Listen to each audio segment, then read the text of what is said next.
This week on Retronauts. To my side, my noble Einherjar.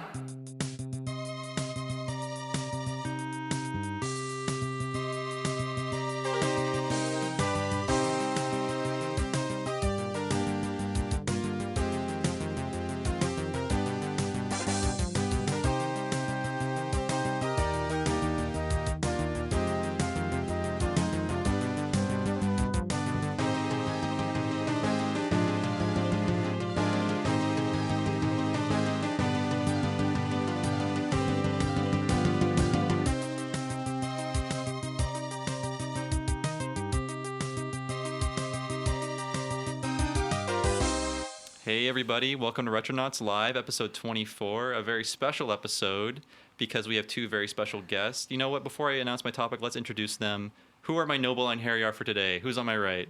Hi, I'm Christian Nutt, Features Director of Gama Sutra. Christian is a great guy who I just met recently, and he's been an idol of mine in the games journalism industry, so...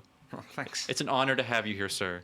Thank you. And then we have Kat Bailey. Hi. Oh, sorry, I gave it away. I'm back. Okay, who are you again? I'm the associate editor over at GamePro. Yes. And actually, Kat and Christian and I had a discussion on the previous Role Players Realm about Japanese RPGs.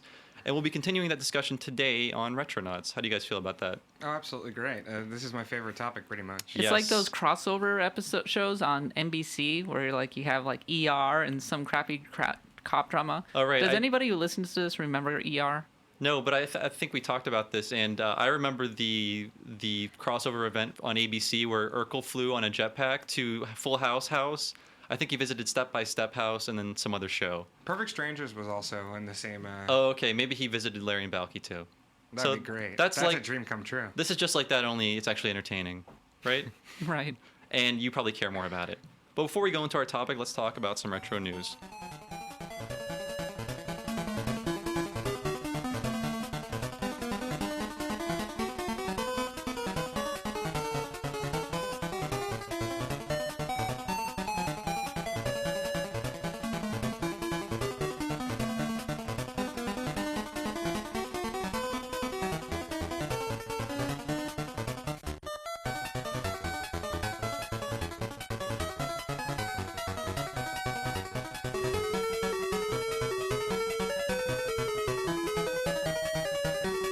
This is extremely self-centered retro news, but I just wanted to note that Retronauts, the podcast, is 5 years old as of this Tuesday. That's right. October 4th, 2006 was the very first episode, and it was about Final Fantasy III, the then recent DS remake. And since then, it's been through multiple formats, changes, revivals, and I just want to say that I'm very proud to be part of Retronauts, as I said before. And it's very interesting that this is the only, I think... out of all the initial one-up podcasts, this is the only one to survive. So we're the strongest, I guess. Oh, I guess that's true. I started out as a listener, actually, but Retronauts was my first podcasting experience. Me, like as a guest? Yeah. Okay. My first episode podcasting ever was TGS 2008. Oh, okay. We were in a hotel room. Chris Kohler was there. Parrish was there. Nick Maragos from Atlas was there. And I was completely afraid to say anything. Were you starstruck? I was very starstruck, and like when Jeremy asked my opinion, I felt like I was babbling. Oh. And I'm still back. It's called Active Time Babble. And look where you are today. You are the host of your own podcast. Yes, I am. See, Jeremy knows how to pick them. How about you, Christian? I know you've been on the show a few times. Yeah, I have. I mean, I love this podcast. I love talking about old games. I'm kind of more of a... It feels time wears on. I'm sort of more becoming sort of a gaming curmudgeon anyway. So yeah. This kind of suits me. This podcast is for curmudgeons. Hosted by curmudgeons, and the guests are curmudgeons, so... Yeah, and I mean, I just have really good memories of being, like, I did the Phantasy Star one. Oh, yeah, that's a great one. And the East one, which, Yeah. I love East. Oh, the Phantasy Star one. Yeah, that was really good. Yeah, actually. that was I learned so much. It was you and Shane Bettenhausen, Milky, correct? too. Yeah. You couldn't ask for a better I didn't selection of realize that guests. Phantasy Star basically defined Shane's childhood. Yeah, That was pretty I thought amazing. it was that and Zelda. Man, this is like we know way too much about people that used to work here. Well, when you're like, I listen to Retronauts every week, riding Yeah. the train to work, and so they were like my virtual buddies that I got They to were. meet. And I have to say, like, Retronauts was the first podcast I ever listened to. I guess I jumped in kind of late, or maybe that was early. I'm not sure, but and now it's kind of a sickness where I subscribe to like 20. Only a few are game related. Unfortunately, I sort of burned myself out on those. But yeah, I think my first episode was. I think I called in when Majora's Mask came out on Virtual Console, and I got to talk to Jeremy and Sharky about that. And like you, Kat, I did feel like I was babbling, but no one complained. So it was a good run. I think the good sign of why I like Retronauts is that when I don't get on to one that's got a topic that I love, I feel like, oh man, I missed out. Oh, has that happened recently, Christian? I'm sorry if it did. I don't know about recently, so to speak. I know we're batting around ideas, so I don't know which ones that came to fruition and which ones You haven't. missed a good Star Fox chat. Oh yeah, No. yeah, that was fun. I say that because I was on it. Yeah. Yeah. It was a good episode too. Cool. But I guess anyways we should move on because this is kind of self-centered and just we're all patting No, ourselves on let's the back. be more self-serving. I'm Yay. sure we can like No. recap every episode. We still have to do the Shane and I still have to get together and do the Nihon Telnet. That's one true. Like about Valis and everything. you suggested that to me, Christian, and I felt like that's something that needs to be covered, but I do not have the knowledge. So we Yeah. need to like fly Shane in. Wait, Shane is No, Shane moved Shane there. lives here again. Oh, we could have Shane on. Okay. Oh man, this show's gonna get really interesting. Hopefully he'll want to come on. Yeah, 'Cause no, I know he wants to do it. We talked about it at TGS. He still wants to do it. Awesome. I know Shane is just a incredible breadth of knowledge about just about everything. And Yes, he does. Hooray! So And he has the collection to back it up. yes, is that hard? Okay, this is like Shane chat. Is it hard for him to move that thing all around the country or what? Yes. Okay, I imagine. Because like as someone who has moved a lot recently, I've just been getting rid of everything because it's such a pain in the ass. I understand. So yeah, happy birthday, Retronauts. Like I say this as a fan and as a host. I'm not just a fan; I'm also a client, and it's been great. So let's go 5 more years, right, guys? 5 more years. Who knows? Absolutely. Like in the future, podcasts will just come right into your living room. You want to Well, download them. 5 years, we'll have flying cars. Yeah. And Just all think- that stuff, and Retronauts will still exist. Yeah, This week, Rage is coming out in Dark Souls. Like, in 5 years, this could be retro games. that's true. Oh, I mean, we've hit the 10-minute mark or the 10-year mark, so now we can start calling the PS2 and Xbox and GameCube retro. Yeah. So if you're listening to this 5 years later and you're like, wow, they really made it, it must be really weird for you. And I wonder if I'm still alive. If I died somehow, that'd be kind of creepy. Especially if I was talking about it like this. Okay, let's move on. Indeed. There is some retro news to talk about. More. I'm by the rules of my probation. Fuck, yo. I got caught stealing car batteries. And I can't call people gay no more. They said no more slur. They charged me with a hate crime for calling everybody a faggot at the Napa while stealing batteries out the back. And how did I know they was all gay? Yeah. I was just calling them that because they called the fucking police on me. Yeah. Come to find out, them were all fucking gay. It's a gay Napa. It's a gay Napa. They did a now this a little 60-second video about it. I keep being called out by that Now This company. Every 2 weeks they got me on their They got a fucking new fucking video about got a my God. video of me saying some shit like we ain't all been mad before. Yo, you put the deed to your grandfather's house on the Ravens beating the Browns. You're gonna say the N word a couple times when it doesn't come in. You're gonna get into a fight with a child at Panera Bread. Yeah, that motherfucker was looking at me, yo. That little, and I don't care what people say. Chinese people can read people's minds. They can read. They should go on that Epperty show. They should go on Epperty. Yo, I was watching Epperty the other day.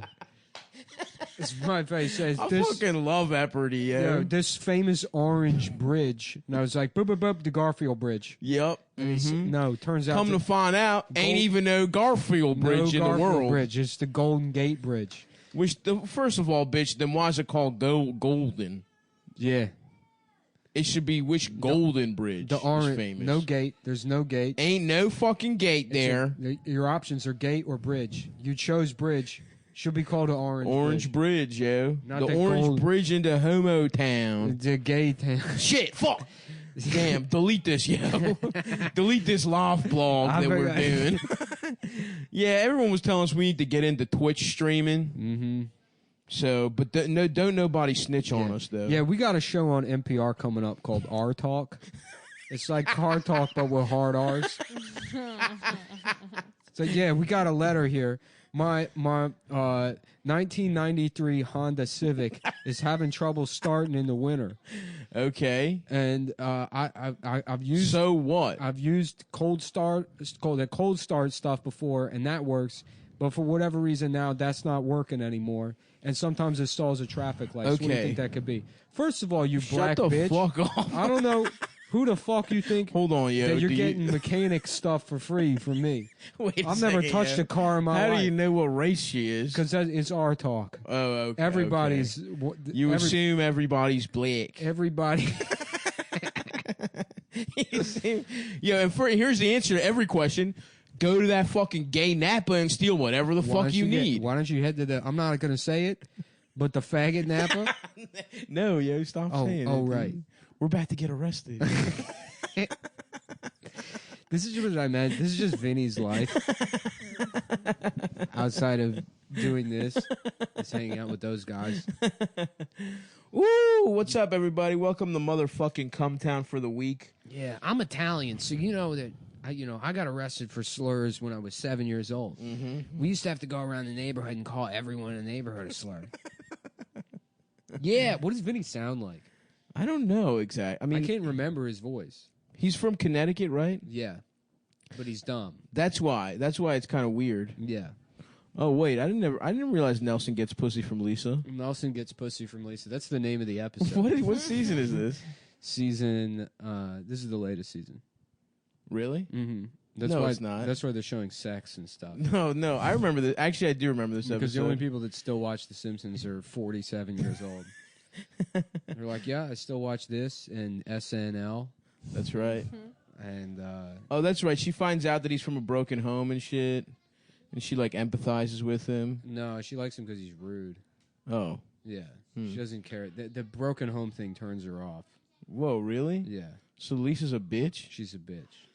Is this the episode of television you watch every day? Oh, me? Yeah, Why? because they love a guy because he's rude. Oh, no. I You just have it on loop First of all, everywhere. I'm not making a decision to be rude.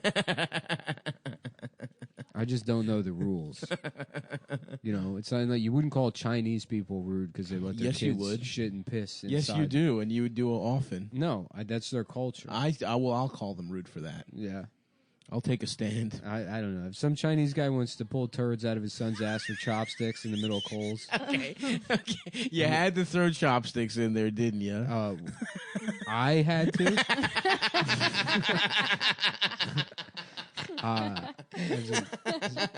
I don't recall being involved in that at all, other than witnessing it. Fuck. Ah, shit. Well, we're here. Another freaking week. No Adam. He's it's Adam's Rosh take- Hashanah. Adam's taking one of his cool vacations That's right. To Vegas to eat matzah. to Briz Vegas. To Briz Vegas. That's still the dumbest thing I've ever heard in my life. Shout out Briz Vegas, Yeah. Brisbane, Australia. We call it Briz Vegas. Yeah, well, we're not gonna. You guys can continue calling it that, but that's fucking dumb. Yeah, it doesn't. There's no pun. There isn't. You just shoved the first half of your It doesn't make any sense. Briz Vegas. That was always made me laugh. It's like right around when the "Are Women Funny" debate started happening, they came up with that word "mansplaining," which is like that sounds nothing like explaining. No. It doesn't work on any level. Splain though is hard. You should have hired a comedy writer to come up with. What would you have gone with? Sex-splaining? But That still involves, That sounds like it's about but it fucking. makes more sense in terms of What about mech-splaining? like when a Mexican is Explaining something. he's like, well, there's corn and then there's flour, and the corn ones are better for breakfast, but the flour ones are. Good I mean, for he dinner. could be. I guess he could be explaining anything, you know. But I guess probably tortillas. I like also. to go up to Rebecca Traister and I tell her, like, listen, you're probably too much of a dumb woman to know that the corn ones, the corn ones are for breakfast, and she's just reading a book on the train. The flour ones are for dinner. Oh fuck. Yeah. Yep. fuck indeed.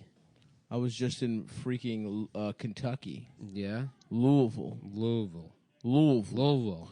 Oh, They love saying it dumb there. Louisville. I love when you meet somebody from Louisville. They're like, well, we actually say it's like, I don't care. Just stop. No one cares. Your town sucks. Shut up. Shut up. Go back there. Go the fuck back. You know, we have a way of saying it that no one cares. No one gives Is a there, fuck. no one cares. Is there anything that your town does besides baseball bats? Mm-hmm. Nothing. That is cool, though, to have the Louisville Slugger. Yeah. To be the place that you make little baseball bats. Mm-hmm. I would like to be that town. Yeah. To be a baseball bat. Mm-hmm. What? Fuck. What was I doing? Somebody. I got sent an email that I got to read. What's that? I got sent an email that I got to read. Oh, okay. What kind of email? It's like legally. I got to apologize. Oh, legally. Yeah. Okay. Yeah, well, shouts out to everyone who came out to Indianapolis, Fort Wayne, and Louisville. Now, do they got Indians there? Yes. Because in Greek, Indianapolis means Indian city. That is... it just means Indiana City. It means Indian city. Indian...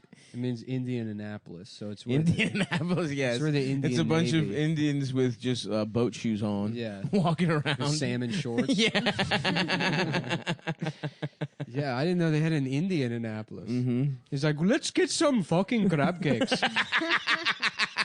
Who wants to go to the Reserve Officer Club and get some fucking crab cakes? Oh, yeah. Fuck yeah, man. I can't wait to go to the old-timey post office and get a quill pen. I'm trying to sail my boat. Yeah. No, I'm from Indian Savannah Park. I'm from Indian Glen Burnie. I am... Oh, we struck a rich vein here, brother. Yep. Finally, they've met, dude. An intersection. We get to do Maryland. Wow, dude. This podcast just bought itself 2 extra years of life. From Indianapolis. from saying Maryland stereotypes in an Indian voice. Oh, hell yeah. They got this show Jeopardy on TV. Just redo the first 2 minutes. These faggot knows the answer to Do the not question. say the F. Oh, right. Do not because we are being... They will send me to Yale. Yeah. They will send me to Yale for doing it. Yeah, that place was tight though. I had a great time. Shout out Let's Comedy. Shout out I met the guy who made the fart compilation YouTube video. A huge pioneer. Mm-hmm. Thank you for that, my friend. Whoever came up with whoopee cushions must Dude, be loaded. a good guy, like a fucked up prankster, dude. Yeah, well, it's funny because it's like, you know, this show makes too much money. Yes. And it's like, wow, this is weird. And it kind of puts you in like a weird, like, you know, it makes you feel weird. Mm-hmm. But then I think about stuff like that, and it's like, that guy probably has so much money. It's like, it's not even, he didn't do anything. Yeah. He had one dumbass idea for Yeah. a second. I know, but it's like balloons already existed. That's true. He's like, what if there was just, but all it did was you put it on his, because they don't work either. Yeah, they stopped working. You have to sit directly on it. If you put it under a cushion, it won't work.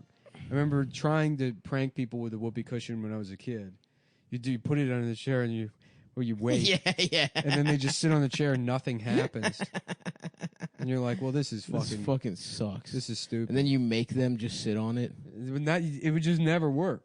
I tried hiding that fucking thing everywhere. Under the carpet. Mm.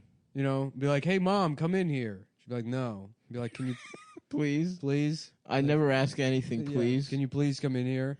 I'm like, can you stand on that lump? Please, you're gonna be such a fucking dumb bitch. Yeah. You're gonna accidentally fart. Does nothing.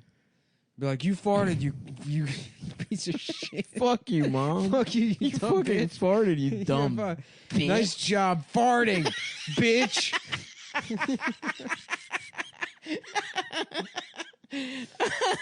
What did you fucking fart, you idiot? You're so You stupid. fucking stupid You're piece fucking- of shit. You're stupid. Go back to supporting my I'm life. glad you got a divorce.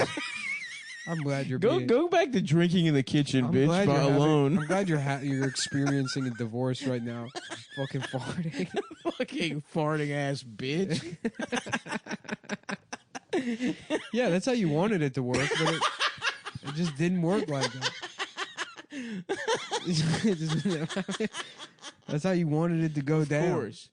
All you wanted was for that to happen, for you to say those things uninterrupted for about 7 minutes. Just tee off on your recently divorced mother. Just to fuck her ass up for farting. And she's like, I guess I probably did fart. You gaslight her. Gaslight your mom with the whoopee cushion. Oh, yeah. Mm-hmm. Mm-hmm.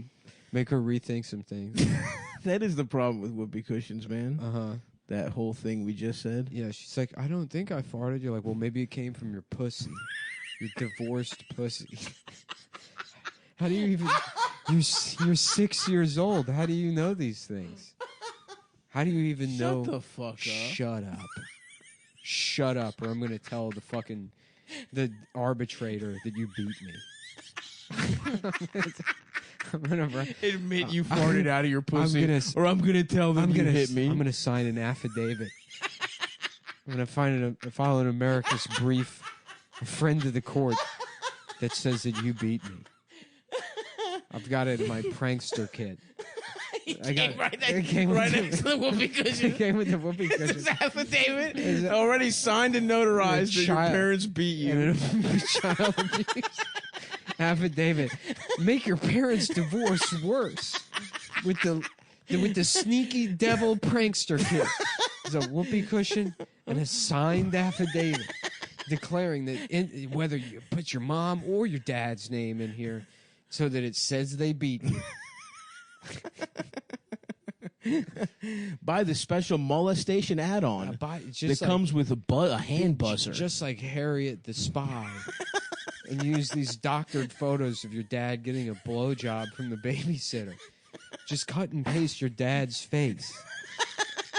Just get a picture of your dad with the included Polaroid camera and use the double-sided tape to paste his dad's face. And then use these pre-stamped envelopes to mail them to your mom. With a note that says, just felt like you should know. Just wanted to do pranks to your parents. Kids only. Kids only. Only kids allowed. Parents, if you're in the room, walk out right now. Parents are not allowed to watch this commercial. Yeah, dude. That's a good product. The little that little devil prankster kit. Uh-huh. It's a suction cup to put hickeys on your mom's neck while she's asleep before your dad gets home. And this is just a little cocaine to put in her coffee so she fails her drug test. So she gets fired from her secretary job. And then she won't be able to support you. You'll get to live in an orphanage with a bunch of cool kids. Just boys only. Playing Genesis all day long. Doesn't that sound great? Doesn't that sound cool? There's Sega Saturn at the orphanage. It's just a product of the guy who owns the orphanage that molests children created. They just have it overrun with young, mischievous boys. You can... Made by Haim Saban. The coolest prank. Now introducing the fake mammogram results collection. You can sneak into your mom's at the doctor. Sneak into your You mom's. make her think she has breast cancer, and then a note from your dad that says that's why he left. It's because he doesn't want. He already knew. The idea of your mom's breast being sick disgusts him. It's disgusting. All of that and more in the deluxe little pranksters kid. Prank helping kids be the baddest boys. For kids only. Parents, no, not allowed. No one watch. Parents don't watch. It's a vault. There's a vault with a combination lock on the outside. Only kids know the combination. It says kids rule. Ritalins. You have to be on Ritalin to use this. Yeah. Tell your mom you're gonna keep setting fires in the school trash can until you get. If you don't get this if you little don't kid. get this kit and a sweet prescription to Ritalin, that you need Ritalin every day. Every day you need Ritalin medicine and the prankster kit. Oh fuck! They ever put you on that shit, my man? Nah. Really? Yeah, my mom was like an anti-vaxxer, dude. Nice. I wasn't on shit. But they wanted to, huh? Oh yeah. Oh yeah. They're like, he is severely retarded. They wanted to zonk your my ass mom's out. my mom's like, I have breast cancer and my pussy won't stop farting. I don't need this right I know now. I can't listen to this. Every week I get a new picture of my ex-husband getting a blowjob. Blowjob. So Child Protective Services keeps observing me for some reason. Yeah, mailing them to me, and there's just signed affidavit. Just signed affidavit. Just don't put him on any drugs, okay? No more Ritalin. Yeah, they tried to put my little brother on that shit. He was a rowdy boy. Yeah. But my parents, just because they were villagers, didn't trust that shit. Yeah. No, I mean, it's like, they don't even prescribe Ritalin anymore. Yeah, it's definitely fucked up. You never even hear about Ritalin. Well, they got Adderall now. They put them on Adderall, but yeah, you never hear about Ritalin. That shit definitely fucks kids up, man. If you're on that shit. Yeah. I take that shit every once in a while just to fucking focus, and I feel like I'm fucked up for like 2 days afterwards. Yeah, it's not good for you. You can't sleep that day. Like, how the fuck do those kids sleep if they take it every goddamn day? I don't think they do. Yeah. Yeah. They're just up, jittering. Yeah, it's fun. My cousin was just on candy growing up. On what? He used to eat so much candy. Oh, yeah. That kid, it's amazing he doesn't have diabetes now. Damn. He was always like hyperactive and shit because he was just constantly had like a fucking jawbreaker Hell yeah. that was like in like a bag from the grocery store. Mm-hmm. So he was just like, my memory of him as a kid is just drooling all over his shirt and this fucking like jawbreaker in a bag turned inside out like he was That's carrying disgusting, dog shit home. dude. Yeah. And he just not even a Ziploc, like a plastic like grocery bag. yeah, like you picked up turds off the sidewalk bag and you just sucking on that. Let's play Nintendo. That's so fucking weird. Yeah.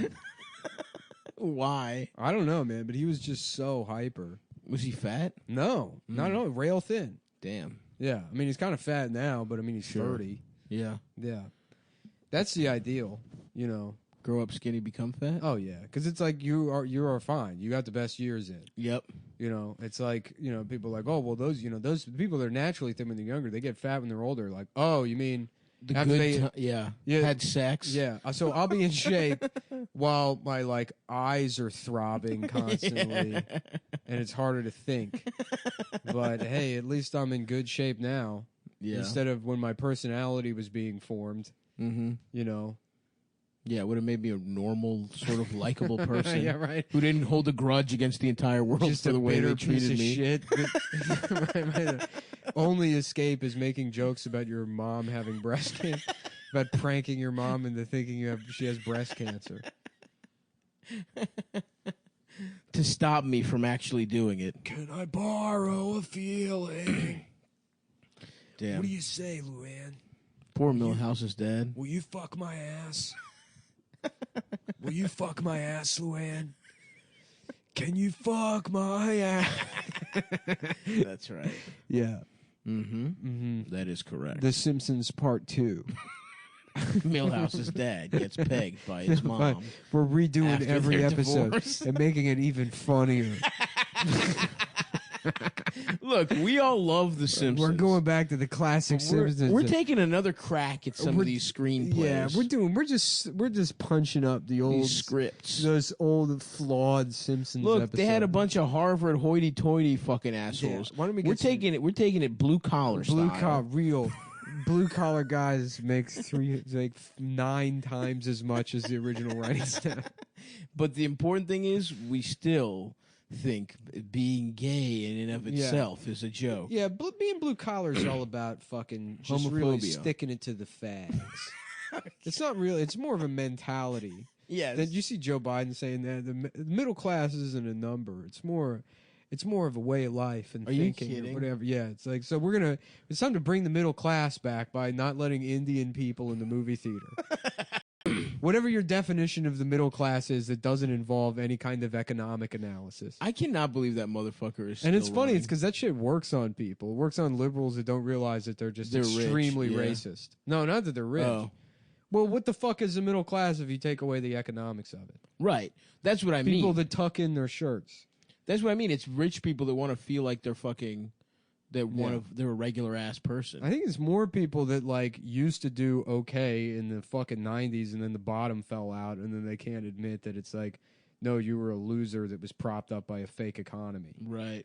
So you're like, oh no, we can get back to that. It's like, no, you don't have any skills. Yeah. You never had it. You could be a middle management guy that fucking did like smiled at people and be like, keep working on those spreadsheets, whatever the hell those are. Right. 200,000. Remember back in the 90s when like jobs were so good that there would be guys that would just go in and murder everyone in their office? You don't hear about office shootings anymore. You think it's because the jobs were good and he Well, was mad he lost it? It was so the economy was so good then that like jokers had middle management positions. Guys are like now the profile of the shooter, like he went, he was I crazy see. because he Yeah. just fucking, he lived with his mom and he was an incel. It's like, no, that guy still would have shot a place up. It's just he would have been earning $80,000 a Right. year at fucking Had a little Goldman. apartment. Yeah, That is true. yeah, Yeah, you don't hear about workplace shootings because of the economy. yeah. That's why we. Well, need everybody To, wants those jobs now. Everybody, you know, you gotta, you know, you're the, you know, you don't have to worry about somebody shooting up an office anymore. right. Because they're like, well, fuck, if I shoot up this office, I'm going to afford, you know, Yeah. my $38,000 a month rent. Just living in a villa. Yeah. Living in a fucking 4 swimming pool ass villa. Yeah. That's what I want. A lot of want- overhead. I want one of those, you know, those mansions with like a marble swimming pool. Hell yeah. And I just wait in there with all the steam for somebody to garrote me. Just come up and kill me. I want my initials in the bottom of the pool. Yeah. And then you look up from an aerial view and you just see big ass SH. Yeah. GSH. Mm-hmm. Wait. What? GSH. No. Your initials. No, that's my initials are SH. No. My name is Stavros Halkis. Gay There's no Stavros. what? Are you fucking serious? Oh, I'm dude? sorry, man. The contractors already did the pool. Fuck! How much is it gonna cost to fix You it? can't because the water's already in there. There's no way to. You can't take the water out. Fuck! That's how pools are set up. Fuck! Well, what am I gonna tell people that come to my house now? Man. I don't know. You could tell them it stands for something other than gay, but Well, yeah, of course. That's But not my name. the problem is that there's They're gonna know I'm lying. no, there's a butler who hands out little notes cards to people that says the G stands for gay. What? And we already Whose paid. butler is I'm that? sorry, but we already paid the butler. Who, how much? Went to Kinko's and How much is what could that possibly cost? For how long? Does he have a lifetime contract? look, he's union, so you he's in the union. When does the contract ran out? Look, you can't get rid of that guy. He's in the union. Oh fuck! Well, this is really fucking annoying. Yeah. Can we ask him to hand out something else? Well, I don't know. Like what? A sign that says It doesn't stand for gay. A sign? You want him to hand out so then only one person will get it. You're right, dude. Fuck. That's impeccable logic. Well, I suppose I'm gonna have to tell people my first name is Gay and my middle name is Stavros from now on. There's no other way around it. But I gotta be honest with you, man. I'm not too pleased about it. Do you have that thing you have to read? Yeah, well, I just sent it to you. Oh. Where's my fucking phone? It fell. Do you want me to read it? No, we got some minutes here. Oh, okay. Hey, what do you know? What do you say? There's the Orange Bridge. Orange Bridge. Mm-hmm.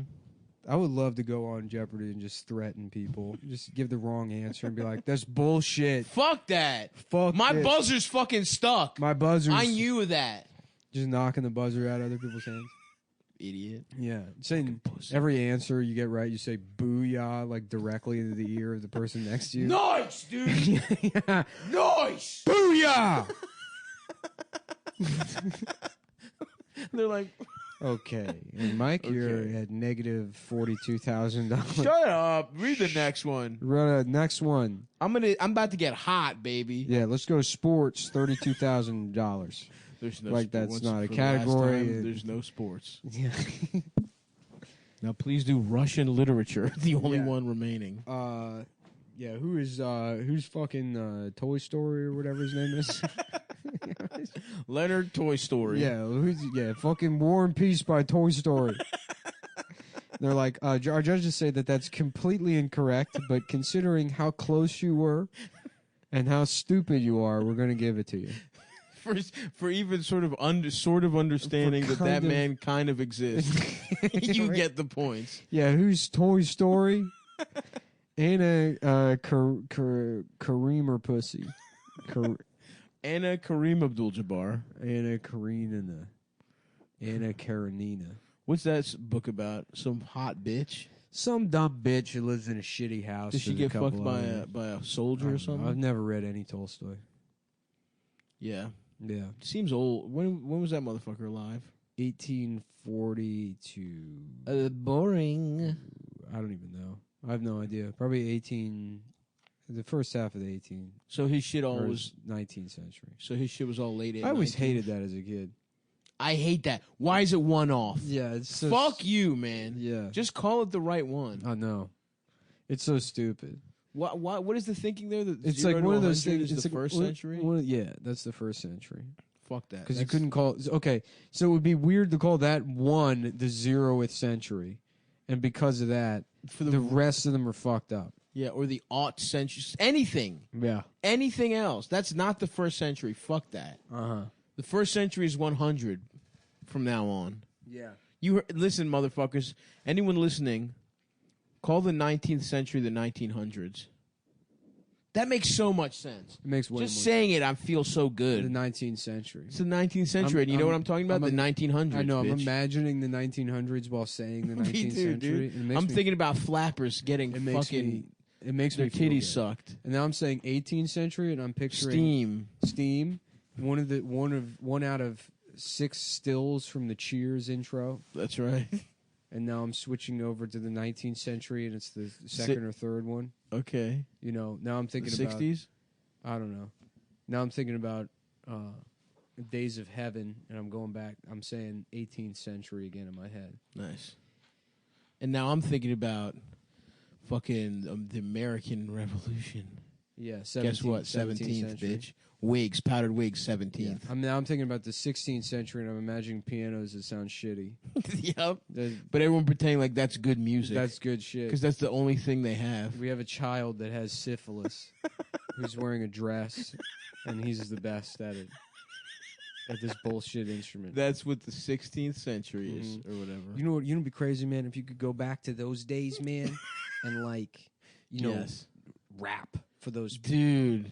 And just blow their minds. Absolutely. You know what I'm saying, man? If you could you imagine how their minds would be blown? Yeah, I could. I'd be like, where are you getting all these crazy African styles and influences? And you would be the king of Vienna, man. Mm-hmm. You would be the coolest. You would get so much pussy in Vienna. Yeah, they ain't never seen a wigger before. Yeah. The wigger of Vienna.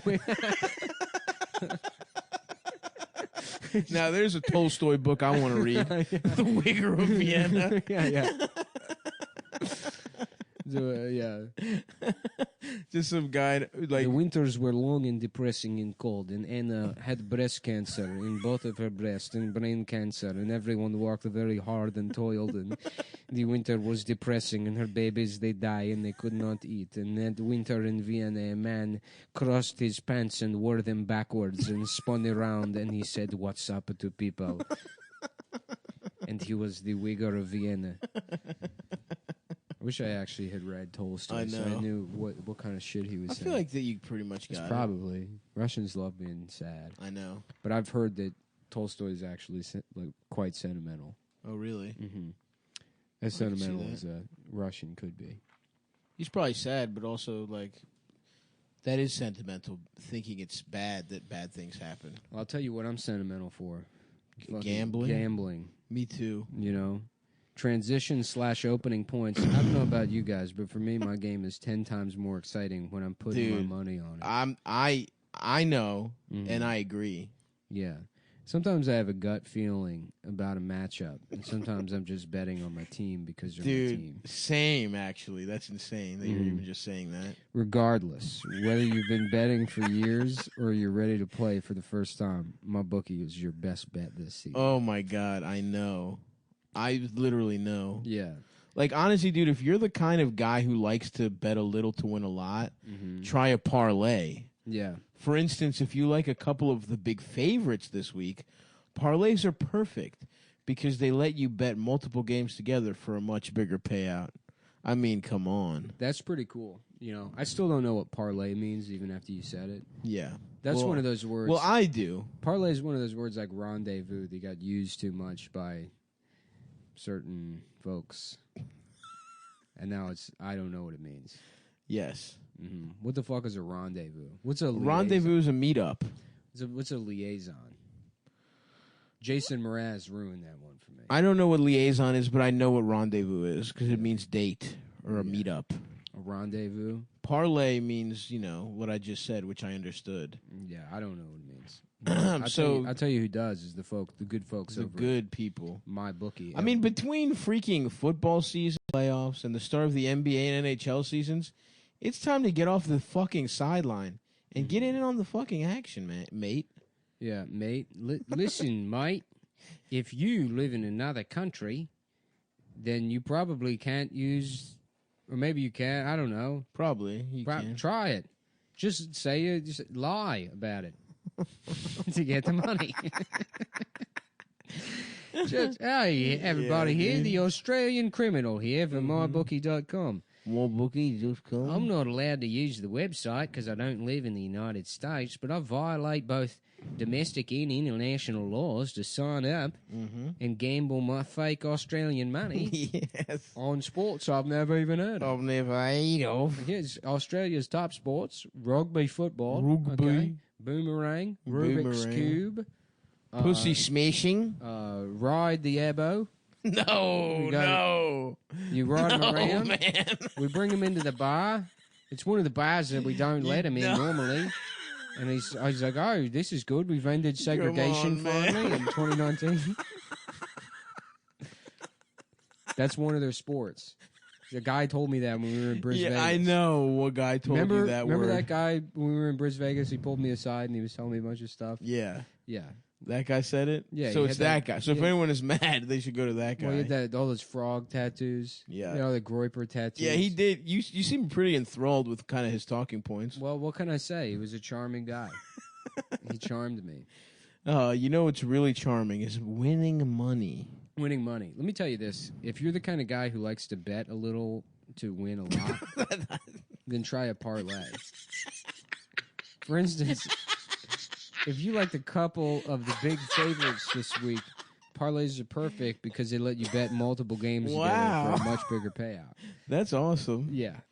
Yeah, man, if you really want to support your team this season, don't just sit on the fucking sidelines. Yeah. Get in the game with mybookie.ag. Oh, it's .ag. Yeah. So for legal purposes, if you're going to bet probably. this thing, you're going to bet this season, do the smart thing and go to mybookie.ag because no one gives you more ways to win. Regardless, So true. whether you've been betting for years or you're ready to play for the first time, mybookie is your best bet. Because I don't know about you guys, but for me, a game is 10 times more exciting when I'm putting my money on it. So true, man. Sometimes I just have a gut feeling about a matchup, and sometimes I'm just betting on my team because they're my team. Oh, my God, yeah. You know what they call that? Tribalism. Which we're against. I think it's a good thing. Or we're for it. Yeah.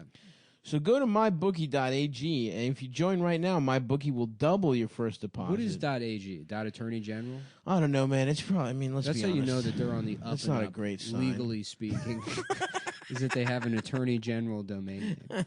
That's right. A lot of people, they hear, illegal online sports betting. That's a real big turnoff for some people. Some people hear criminal enterprise and they think, I don't know about this. But I tell you, mybookie.com, that's the only sports .ag. booking website that has a .attorney general .ag. That's right. Would they be doing anything illegal or have shady business practices? with a .attorney general .attorney. domain? Yeah. Of course not. And we don't know if it stands for that for sure. But we have a hunch. It could stand for a girl. Ooh. Where you calling women liars? Because if you are, educate yourself. I believe women. I believe them about Harvey Weinstein, and I believe them when they said, I don't know about you guys, but for me, a game is 10 times more exciting when I'm putting my money on it. I believe them when they said that, too. I believe the women that said that. Mm-hmm. At a girl top-level domain. Mm-hmm. So tell you what, between football season, the MLB playoffs, and the start of the NBA and NHL seasons, it's time to get off the sideline and get in on the action. Because this is true. If you use mybookie.com, they actually let you play in the games. Yeah, if you use it enough. If you put enough money down. At least it starts at around $500,000, $700,000. And once you put down, if you make enough, well, that's actually true. If you have enough money to buy one of the teams, that's true. You can make yourself a player, but you have to do it through mybookie.com. So you have to bet that money first. You have to bet the money. The only way to get enough money to buy an NHL team to demand to be on the ice, except your gloves also have razors in them. Nice. That's what I would be, the blades guy. If I played in the NHL, my style would be shredder. My position would be enforcer. Yeah, but I would. You have a couple knives. I would have 2 katanas. Interesting. And you would then slice the other people's skin off and shit. I would cut people's arms and legs off. Because I'm an enforcer. Dude. That's old. That's Smash Mouth hockey, dude. That's how hockey used to work back That's in when the Bobby day. Orr was on the ice. Mm-hmm. They had katanas. Maces, all that kind of shit. You know what Wayne Gretzky said is you fucking lose 100% of the games. You don't fuck or wear a katana on your sleeve. Wayne Gretzky famously said you lose every game you ever play. If your dick is tiny. Yeah. If you're a bitch, it doesn't matter how many times you win. You're still a bitch. That's why I fight on the ice. Mm-hmm. And if you join right now, my bookie will double your first deposit. If you really want to support your team this season, don't just sit on the sidelines. Okay. Get in the game with mybookie.ag. Mm-hmm. That's Alpha Galfa. Alpha Galfa. And mybookie.com. That's M as in Malfa, Y as in Yalfa, B as in Alpha. Yeah. O as in Alpha. Alpha. K as in Calpha. I is in whatever, you get it. And if you join right now, MyBookie will double your first deposit. Use promo code CUMTOWN to activate the offer. That's promo code CUMTOWN to double your cash. Visit mybookie.ag today, as in FAG. No, as the second letters. I guess technically, yeah. Yeah. Technically speaking, but I wouldn't think of it that way, guys. I know. I'm just saying, if that's how you want to remember it. No, I think it's pretty easy. Look, we're all familiar with the regular ass .ag domain name, man. No one needs to remember it. You win. That's a regular website at mybookie.geocities.ru/ patriotism / Trump_bet.virus. Check out their great website. mybookie.ru / Hunter_Biden penis pics.zip. PPT. Mybookie.com, promo code. It's something like up to double your first deposit up to something. Yep. I don't know what it is, but promo code COMOPROD. COMOPROD. COMOPROD. Cometown. The man. You heard the man. Yeah.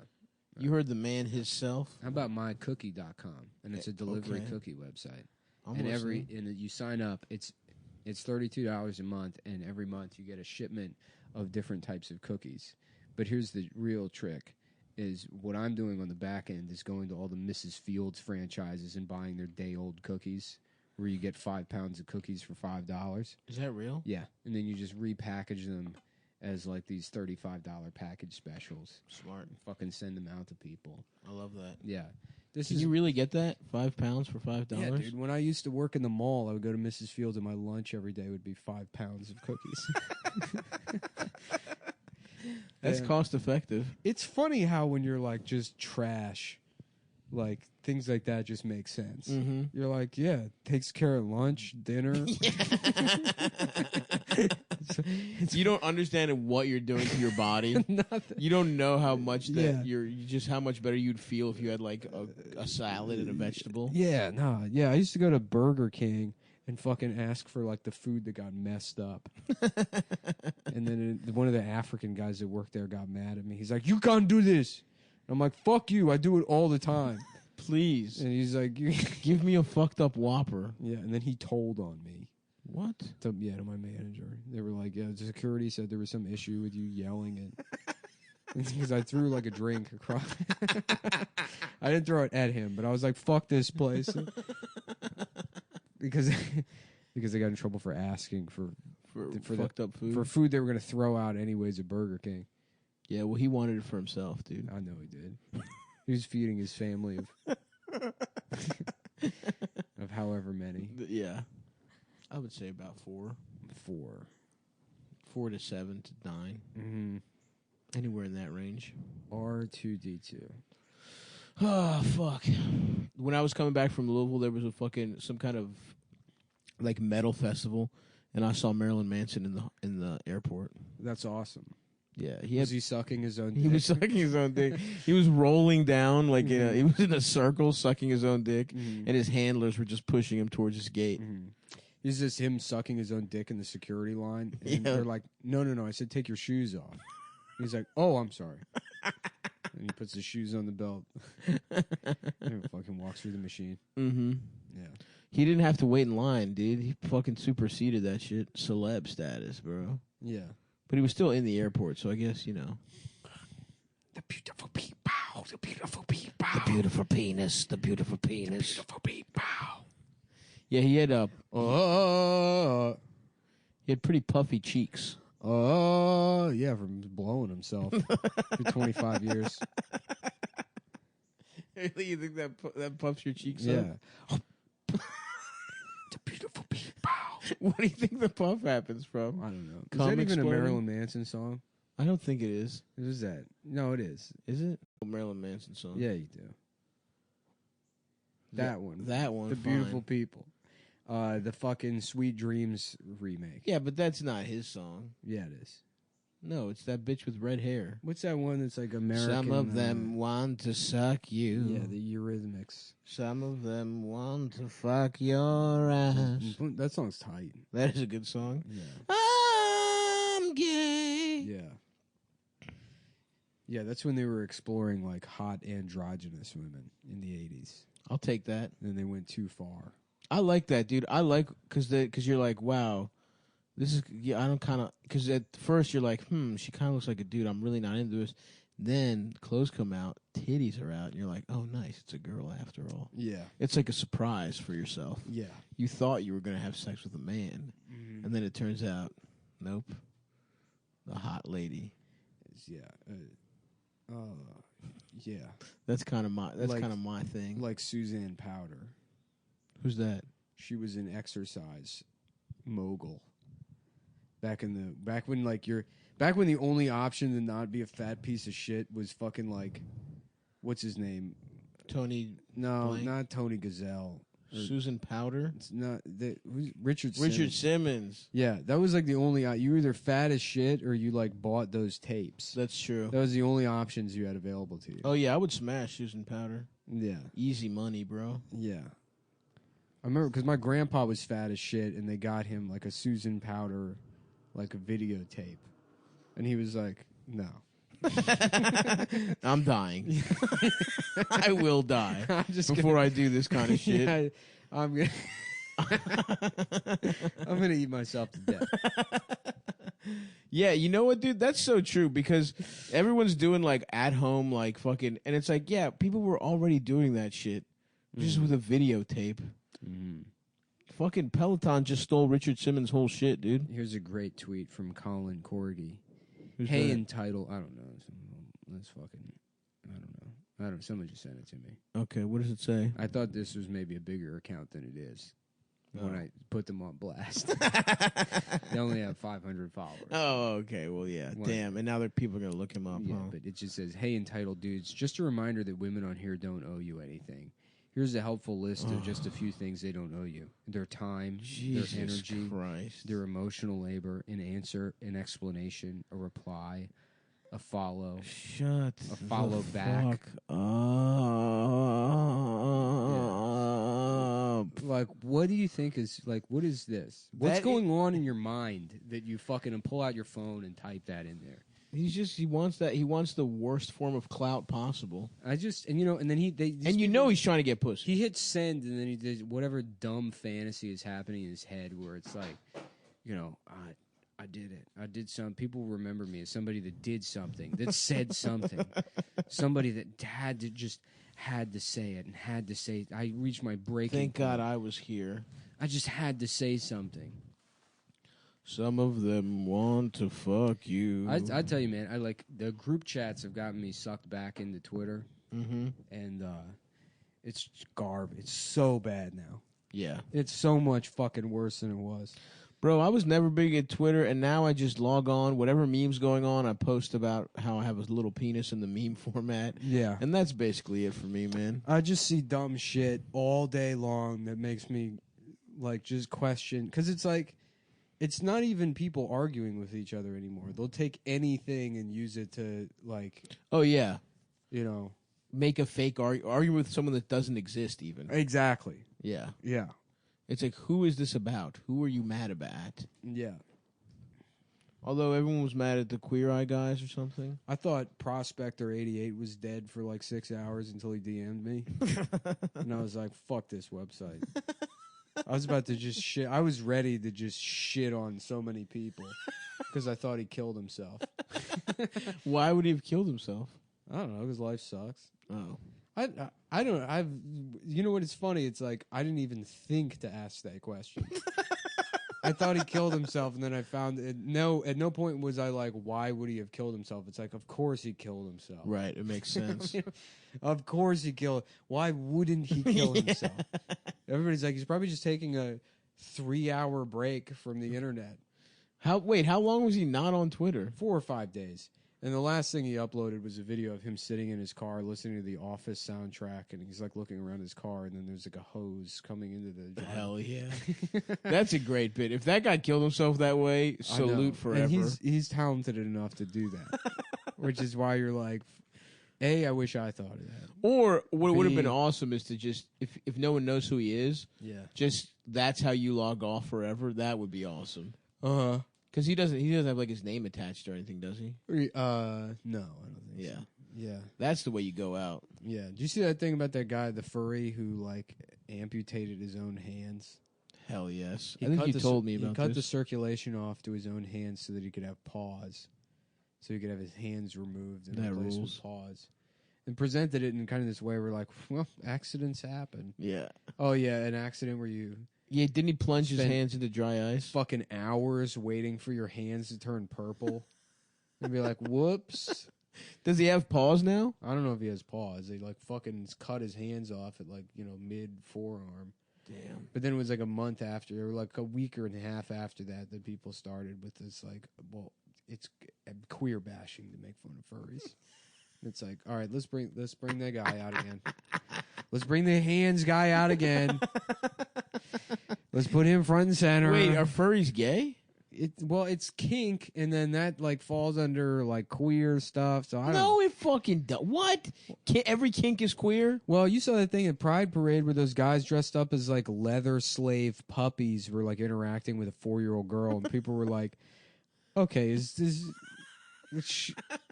I mean, my heart wants me to not ever be in like this is a too far domain, but it's like you're fucking pushing it for real, And then people are like, "Well, there's nothing wrong with it," and it's like I just don't want to think about the outfit someone has on when they're getting fucked, when they're contracting HIV on purpose, which is like even that. It's like go for it, man. It's like just don't fucking like. Explain it to a 4-year-old girl in graphic detail. Yeah, well, I mean, they probably weren't doing that. I don't know, man. That picture's pretty bad. Was it because it's like people are like, well, how am I going to explain this to my kid? You know, it's like dumb conservative thing. How am I going to explain this to your kid? And it's like, you don't have to. Yeah. What the fuck do you think you need to explain it to your kid? And then like a year later, it's like, okay, well, we're going to have dog sex in front of your child on Broadway. So good luck explaining that to your kid. Is that? I guess I don't get why you would dress up in your fuck outfit to go on parade. Shouldn't that be just a fuck? I don't know, man. And then the whole thing's like sponsored by MasterCard. I know, that's the best part. What is going on? Some of them want to suck me. Mm-hmm. Some of them want to see my balls. Some of them will fuck me. Fuck me in my ass. Have you ever been to Kentucky, my mate? Me? Yeah. Yeah. Where? Lexington. Did you like it? I don't know. I kind of just slept there. I Nice. was on the road. A fucking road dog. Back in the day, yeah. I definitely gotta get it. I had a little dalliance with getting too fucked up. A load dog. That's what they call you. No. That's what I've heard from other comics. They call you the load dog. Oh, because I bust so many loads? No, actually, the guy at Hilarities said that you were drinking a bunch of cum. What? Yeah. Sam Klima said that? Sam Klemus told me that you were drinking cum, and you were like, "Hey, everybody, it's me, the cum dog." And you had a leather puppy dog outfit. No. I've never drank I'm the cum. load dog. Are you thinking of different Stavros? Is there a different Stavros comedian that drinks cum? No, he had GSH. He's a big fat guy. Yeah. Fuck, dude. Mm-hmm. I'm trying to find that picture of that. Yeah, whatever, dude. What? I don't remember that picture. Fuck. Maybe not great. What side of your body is your heart on? The middle. Oh, okay, good. Never mind then. I'm not having a heart attack. Probably just my muscles getting ready to fire up. Blake just had a heart attack. No, really? Yeah. Damn. I mean, he does a lot of cocaine. But he looks less fat. He seems less fat than he's been. So Pup Chester writes, my take on kink fetish at Pride events. If you take your kids for a family day out at Pride and they see stuff that's a bit much for their young minds to translate, then that's on you as a parent. Pride should not be a kid-friendly place. It's not a day out.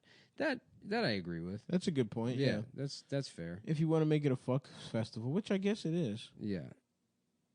Can I see the picture? Well, this is a video. So these are people dressed up like dogs, and this is not the picture I saw. This just seems dumb. And then here's a baby watching it happen.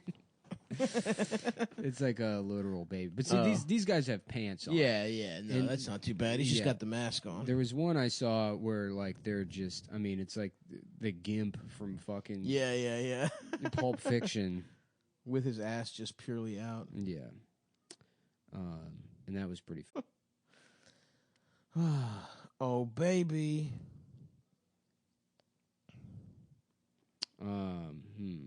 I guess I should put my phone down. I'm not gonna Yeah, find this. probably. Maybe we should plan our fucking trip to the pumpkin patch, dude. Attorney General Barr has held private meetings overseas with foreign intelligence officials seeking their help in a Justice Department inquiry that Trump hopes will discredit U.S. intelligence agencies' examination of Russian interference. Nice. Yeah. Dude, I hope he just fucking drags the whole big goddamn thing down with him. He might, dude. Yeah. Didn't he accuse someone of being treasonous? Yeah, he called Alano Moore a traitor. No, he said like that lately he said someone should be investigated for treason. I don't know. I mean, it's like, yeah, it rules. Do you think people would kill if he was like go out in the streets and kill? I hope these investigate. I think they would. I hope he continues to do wildly illegal shit, and everything that and the fucking impeachment fails. He gets a second term and continues to just act. Just incredibly fucking out of line and break the law left and right. And every investigation drags a bunch of fucking like Democrats with him. Right. You know, I hope I hope he's just a fucking cancer that every time they try to fight it, they ended up just like killing what they would consider to be healthy cells. That would be hilarious. Like you think? Well, I thought that's what this Epstein thing was going to be. Yeah. You know, I really thought that people would run with the Epstein thing and then find some dirt on Trump that also implicates like Clinton and all these other people. Unfortunately, I guess, you know, Epstein killed himself. Poor guy in killed his himself. cell, and the guards that were watching All him the guilt had gotten to him. Yeah, the guards that were watching him weren't employees, and there's no record of them, and the cameras weren't working. Both of them. Yeah. And that's really fucking bad luck. Yeah, it's really weird that happened, and there's been no inquiry into the weird temple on his island or like where all the evidence from the case went, or you know, not. Yeah, dude, you gotta let go and let God, dude. Yeah, you can't let shit like that drag out. You just can't even think about it. It's just like didn't some lady that accused Prince Andrew like die in a plane crash or something? And it's also now there's all these like dipshits trying to be like, yeah, if you care about Epstein that much, it's like there's other things going on. It's like no, there's not. there really isn't. You trying to hand wash that as like fucking like, conspiracy like you know that fucking believing in Epstein conspiracies isn't a personality, which it's like. Yeah, that's not why people care about it. Yeah. We were so close to having some wild shit blown open. Yeah, right. Like, listen, I'm such saying, an obvious case of fucking like corruption and cover up. And like you can say there's important shit that needs your attention. That's fine. Yeah. But you have to realize this is some wild ass shit. Yeah. The motherfucker got murdered. Mm. No one, like he clearly did. Kevin Spacey just murdered somebody. Yeah, that was awesome. I mean, it's just like all these people that are connected. Murdering people, murdering the one of them that got caught, dead to rights. Ghislaine Maxwell, just no interest in finding that bitch. Yeah, no one cares. She's submitting fake photos of herself to the New York Post. She's publishing them without question. No one cares. Goddamn. It's like, yeah, I don't really give a shit that the president is like actively committing treason. I mean, it's funny. Wild. I mean, it's very funny to me. It honestly is funny. Yeah, that he's going to other countries, being like, "Hey, can you help? Can you just find some shit on Joe Biden?" Yeah. Like they're like, okay. that video where fucking like Chris Christie went on the news before the transcript came out, and he's like, "You're not gonna find anything there unless he says something like." Wildly damning, yeah, like do me a favor, and then the tape is just listen, do me a favor. I love him. I know, dude. I don't understand how you don't see him as sort of like not really an antichrist. Well, yeah, sort of an antichrist. But if you've been let down by Christ so much, it's like, well, who's worse, the Antichrist, yes, or all of the people in the middle? I mean, probably him still. Ooh, the Antichrist? Yeah. I don't know about that. I mean, he's still worse, man. Yeah. So there's still plenty of non-chill things happening. Mm-hmm. But it is funny. Mm-hmm. Damn. What the fuck is this thing? What thing? This is awesome. It's the planet Earth. Fuck, dude. What do you mean, what is this thing? Like the look what he just asked. What is this? That's insane. What is that, lava? It's lights from cities. Oh, shit. It's like a fucking mile above the surface. I thought of the it was planet. lava. No. Are you sure, man? Yes. Over there at the end, that's not lava. No, these are cities. And there's lightning storm, though. That's cool. Uh-huh. Anyway. What the hell is it? It could not more clearly just be the Earth. Dude. That looks like lava. These are clouds.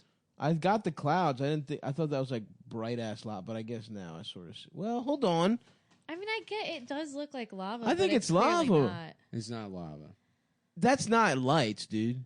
Well, I don't have my glasses on, but I'm telling you, that's definitely the Earth. All right. Yeah, it looks like how a city would spread out and be dense in the middle. And Nah, spread bro, out like that shit's lava. It's not lava. What the fuck? What's that, bro? At the very end, the cracks and shit? More cities. It's just those are fucking streets. No. It's not lava. We'll look this up later and we'll let you go. Oh, fuck, it's gone. We'll never know now. Anyways, folks. are kids still playing with Hot Wheels? I don't think so. Yes. They are? Yeah. How do you know? Oh, you babysit? Yeah.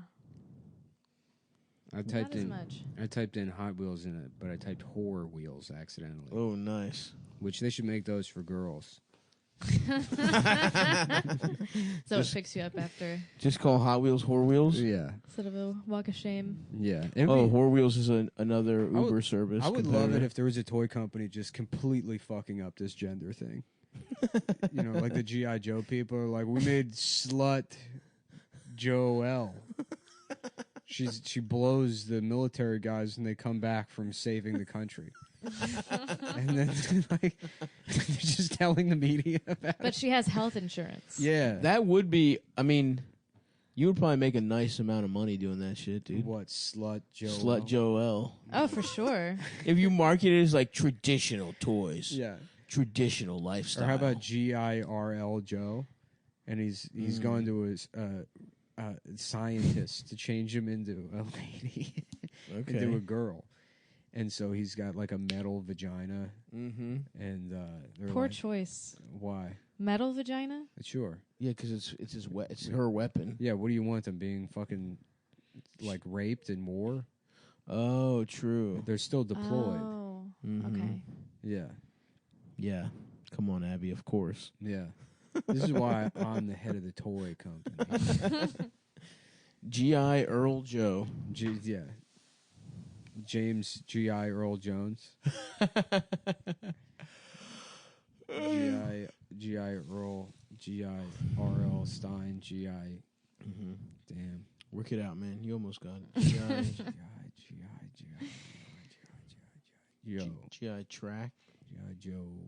Just gave me a boggle. Joe. G.I. Joe. G.I. Joe. G.I. Joe. Yeah. Good afternoon. My name is G.I. Joe. There we go. Okay. My name is Aluwale G.I. Joe. And I am the professor of driving a taxi here in Uganda. I am the dean of the University of driving a Uber. AOC is trying to bail out like taxi drivers or whatever. They're Oh, like, yeah? and like, I don't know. Did you guys see that? They have so much debt or whatever. Damn, Like it's for like $1 real. million. How much does Oh yeah, a medallion costs like $900,000. And I guess a lot of them are killing themselves Damn. Yeah, because they have like no prospects or whatever. That sucks. yeah. Always tip your cabbies, folks. That's right. And that's all I'm gonna say about that. Mm-hmm. There ain't nothing. Yeah, give wrong them good with that. advice, not money, but Yeah, you give always, them life pro tips on the way out. you know, Yeah. Every time I get a cab, I like to say, "Hey, what happened to those bead things you guys used to sit on? What happened to those things? You remember that? You guys all used to have those. You guys all bead- used to have that shit? the fucking bead thing. What happened to it? No, I'm talking. Hello? Hello. Put the phone down for a second. Maybe you'd be better driving if you weren't on the phone with India all day long and instead talk to your passengers. Little customer service. Maybe you'd learn English a little quicker. Can I get one- Assimilate. Can I get one of those bead things for my car? Where do you get those fucking things? Where you get them from, like a market in Marrakesh or something? From some kind of like Marrakesh market? Hey, you ever meet Indiana Jones? You ever come through your village, fuck everybody up, steal a little fucking amulet or Let something? me ask you something. If you got the option of doing this or making a snake come out of a basket, why aren't you doing this? Why aren't you doing the snake thing? Is it because it's more dangerous? Who dies more, cab drivers or the snake guys? Fuck. You ever worry about that? You open one of the baskets in your house and it's the one with the snake in it? You're just looking for your slippers, but boom! It's the cobra basket. And what if you don't have your flute handy? What if you got it? What do you do then? Let me ask you something.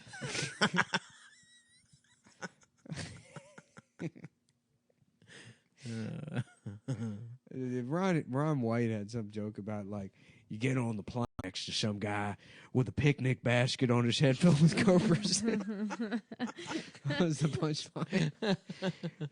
Where do they sit you next to? Some guy with a picnic basket full of cobras on his head. Like, no one has that, man. That's not even the correct. Those guys wear turbans. Even the guys with the fucking snakes wear turbans. Yeah. How does that work, snake charming? I'm not sure. No. This is a practice of appearing to hypnotize a snake, often a cobra, by playing and waving an instrument called a pungi.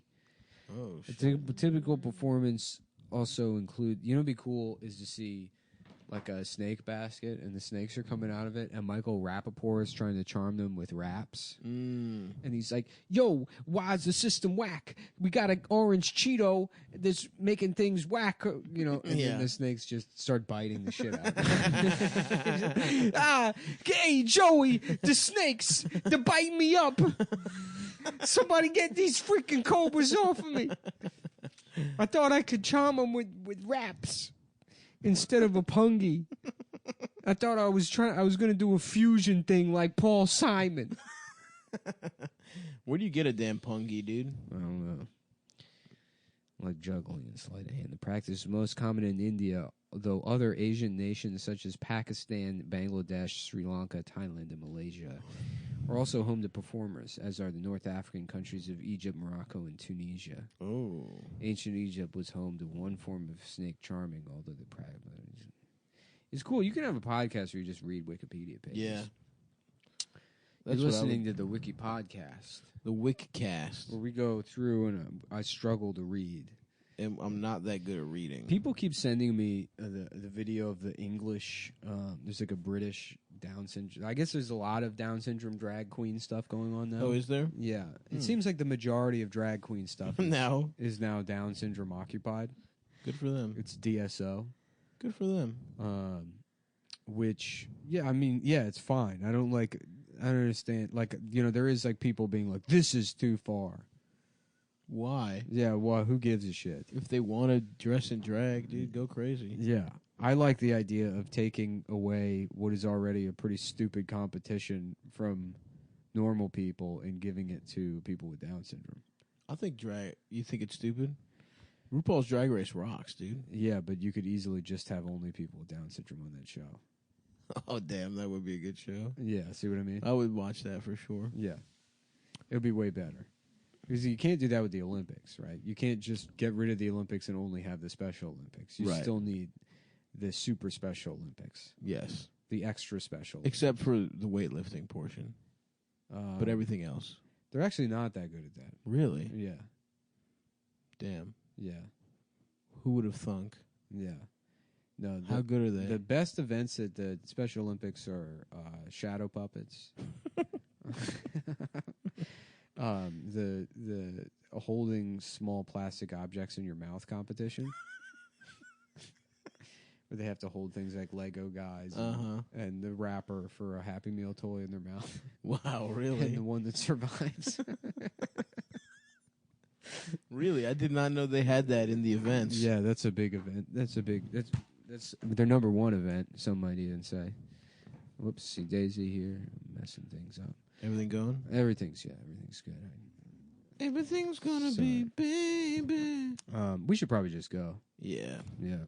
It seems like it's winding down. Well, no, what I was saying is you couldn't replace the regular Olympics with that. Which, you know what's interesting? I was thinking the other day. What's that? Is that the regular Olympics, the original Olympics back in ancient Greece, were the Special Olympics because they would often use mentally disabled people to feed the lions in the Colosseum. They would use people that were punished by Athena with the curse of idiocy. Man, you're fucking up all across. Okay, no, I'm not. This is true. The Colosseum is Rome. No, the Olympics happened way before that. No, I saw all this in one of the Mummy sequels.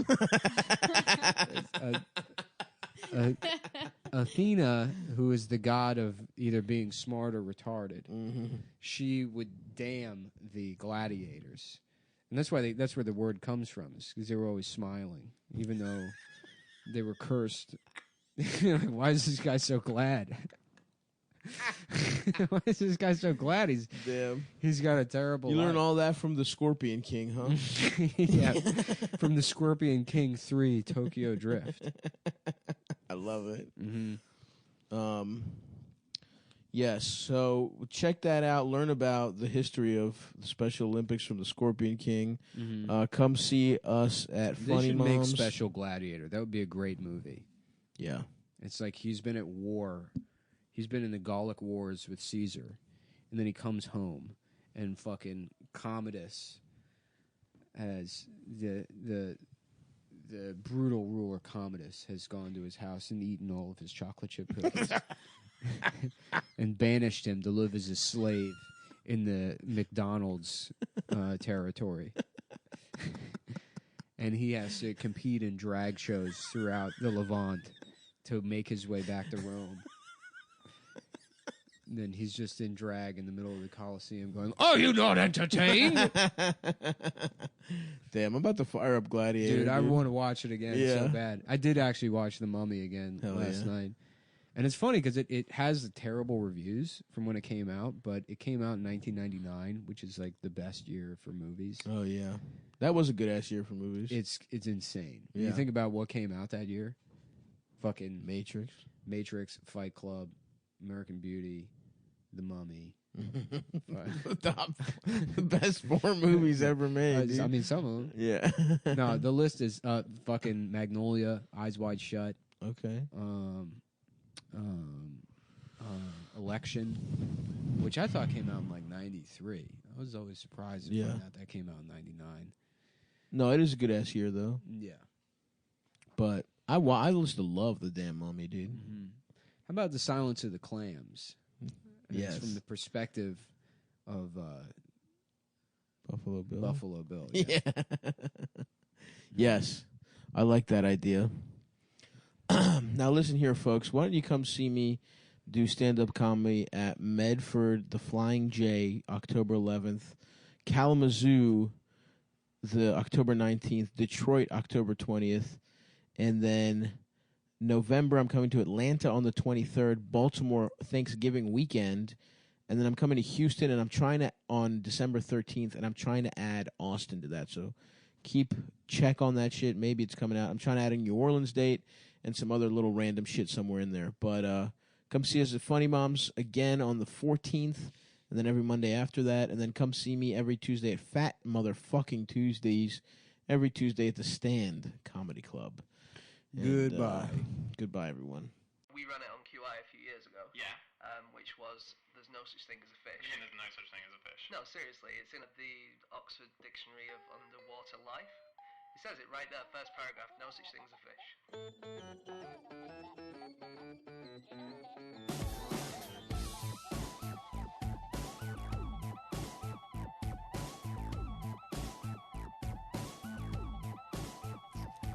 Hello and welcome to another episode of No Such Thing as a Fish, coming to you from the QI offices in Covent Garden. My name is Dan Schreiber. I'm sitting here with 3 other QI elves, James Harkin, Andy Murray, and on fact-checking duties this week, Ann Miller. And once again, we're going to go over our favorite facts from the last 7 days. Joining us today, we have a special guest, a comedian and friend of ours, Eric Lampere. Hello.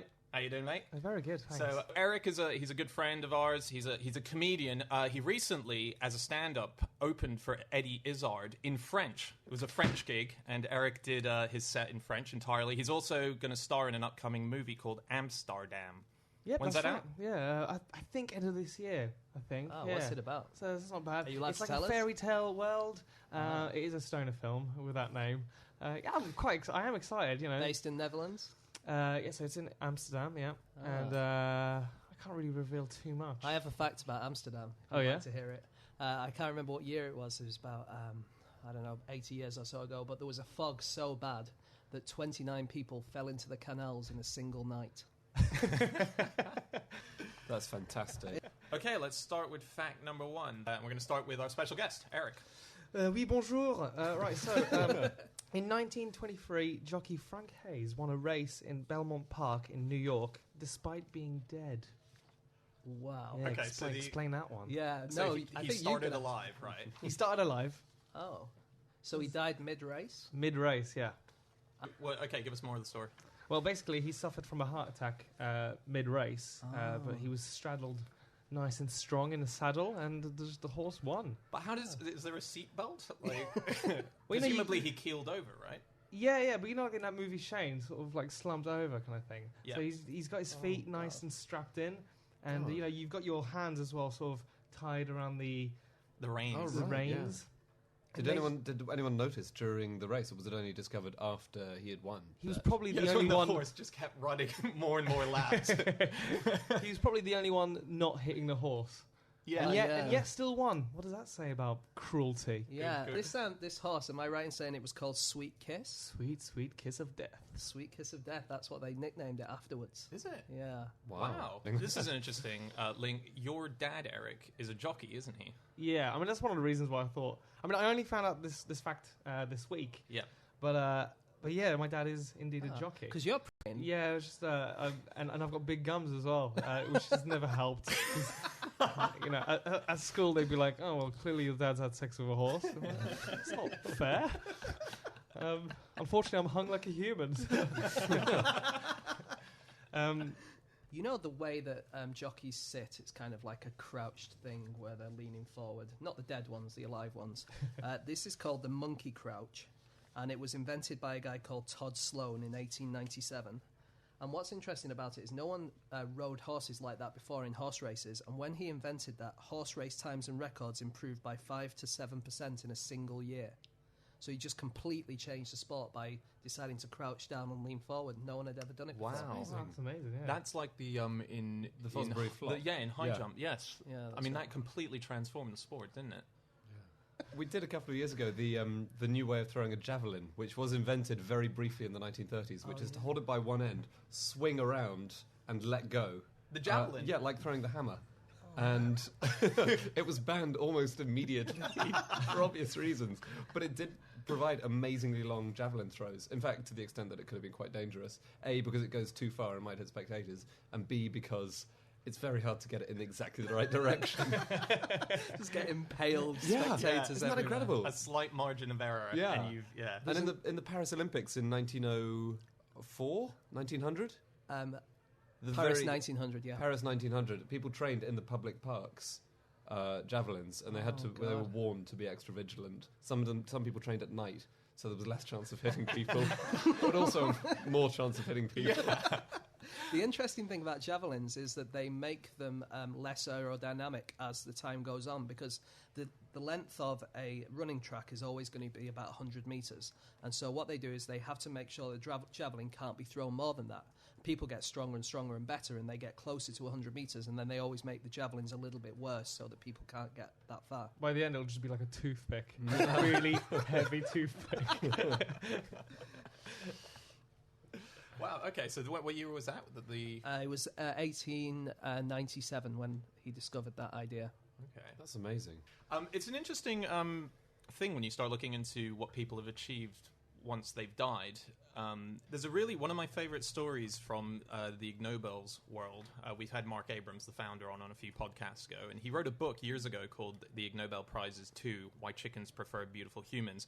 And there's a fantastic story about a man called Lal Bihari, who in 1975, when he went to the bank to apply for a loan, he discovered that he'd been declared dead by his uncle, who wanted to declare him dead in order to get the land rights for the farm that he owned.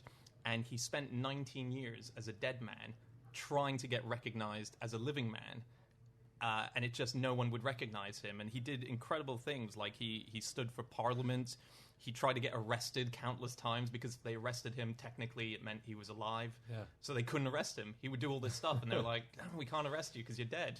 And so for 19 years, he stayed dead, technically, and finally got a court to overturn it. And he set up in his town where he lived, and I think for all of India, which is where he's from, a whole network and a group in support of people who have been declared dead, who are in fact alive.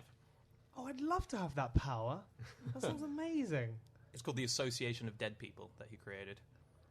And it was in 1994 that he was finally proven to be It's alive. a massive problem as well in places where the paperwork often doesn't catch up with people's actual legal status or whether they're alive or not, then it happens a great deal. That's why there's a need for an association, you know. Was that in India? Yes, it was. Yeah, Well, I do believe in reincarnation. That's why he was born again, I guess. that's possible. Well, let's go back to horse racing and Yes. jockeys and stuff like that. And there was a jockey, a very successful one called Laffit Pinkay Jr.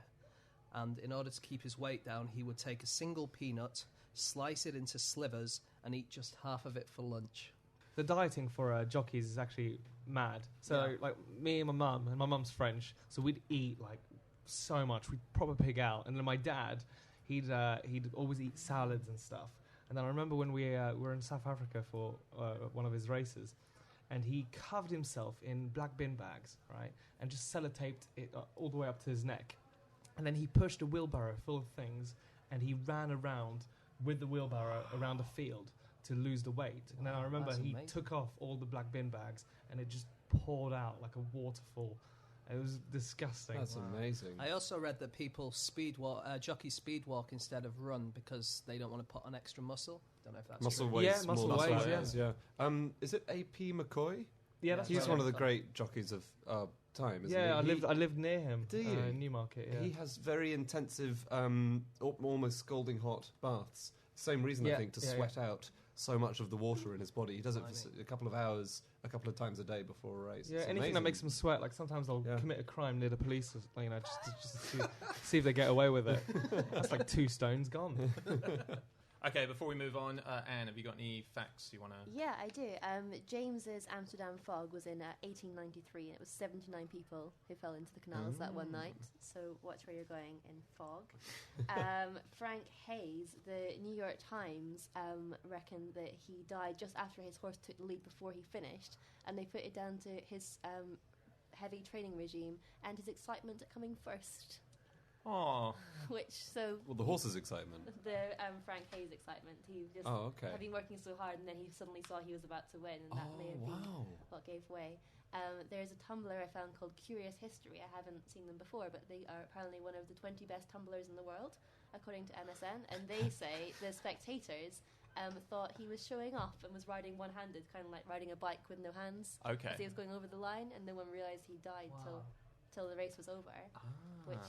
The javelin spinning round technique actually quite effective. The current world record was 83 meters. The guy who spun around threw it 112, and was then disallowed because didn't want the copycats. That was in 1966.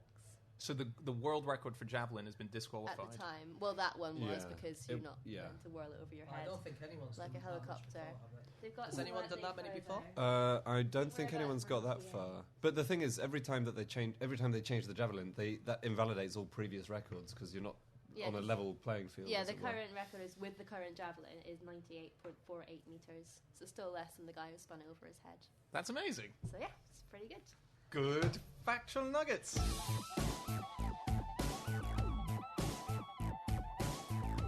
Okay, let's move on to fact number 2. Fact number 2 is my fact, and that is that some Buddhist monks run marathons to achieve enlightenment. So this is I think, extraordinary endurance test. Kind of seems like it's the greatest endurance test on our planet, which is done by these monks who are known as the marathon monks. And these marathon monks achieve enlightenment by going on these huge 1,000-day running challenges that go over the course of 7 years. And each year, they have to do 100 days in one chunk of running a distance per day. So 30 kilometers for the first 100 days. Then they take a break. Then they do another 100 days the next year in year 2. They do 30 kilometers again per day. Year 3, it's 30 kilometers again, and it's 30 for 4. But then for 5, they do 200 days straight. On year 6, it jumps up to 60 kilometers per day for 100 days straight. And then in year 7, it's 84 kilometers per day for 100 days straight. And then 30 kilometers additional 100 days after that. And if at any point during this whole process they fail to reach the number that they're meant to reach on that target, they kill themselves. And only 46 people in the 100 years or so that this has been going on had successfully completed it. So they kill themselves if they haven't already died in the meantime. Exactly, but if they run short by a couple of kilometers, they dress in white because the white is the symbol, the color of death. So they're dressed for death. They bring a sword and a rope, so they can either. Sounds a lot like the Ku Klux Klan. Are you sure you got your facts right? But yeah, so they have the option of hanging themselves or of stabbing themselves. I think they may not still kill themselves.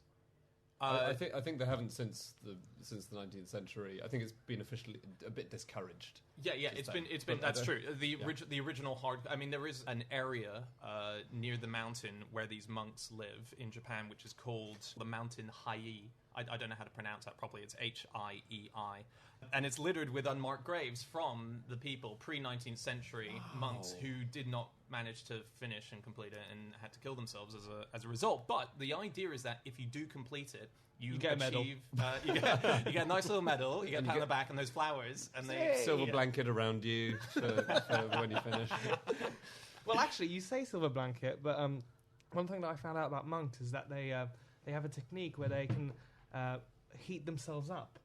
So So it's a yoga technique called Tummo, and they can enter like a deep meditation. And if there's a few monks around each other, and they can have like cold like blankets on them, and they can heat those blankets in a cold room. Wow! And other people would die. There have been experiments on those guys who I think, had sort of wet blankets put on them, and they started steaming until they were completely dry. There is an endurance swimmer who we've covered on QI on TV, and he is able to raise his body temperature by up to 1 or 2 degrees because he swims in very icy water. And I wrote to him and asked, "Is this true?" And one of his representatives wrote back and said, "Yep, that's what he does."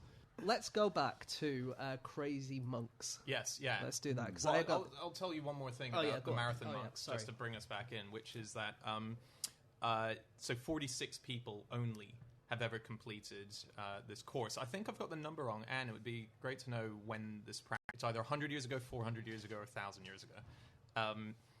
But 46 people have completed it. One guy did it twice. Yeah. He's super enlightened. Yeah. How many marathons has Eddie Izzard done? Yeah, quite a lot. Did he do 60?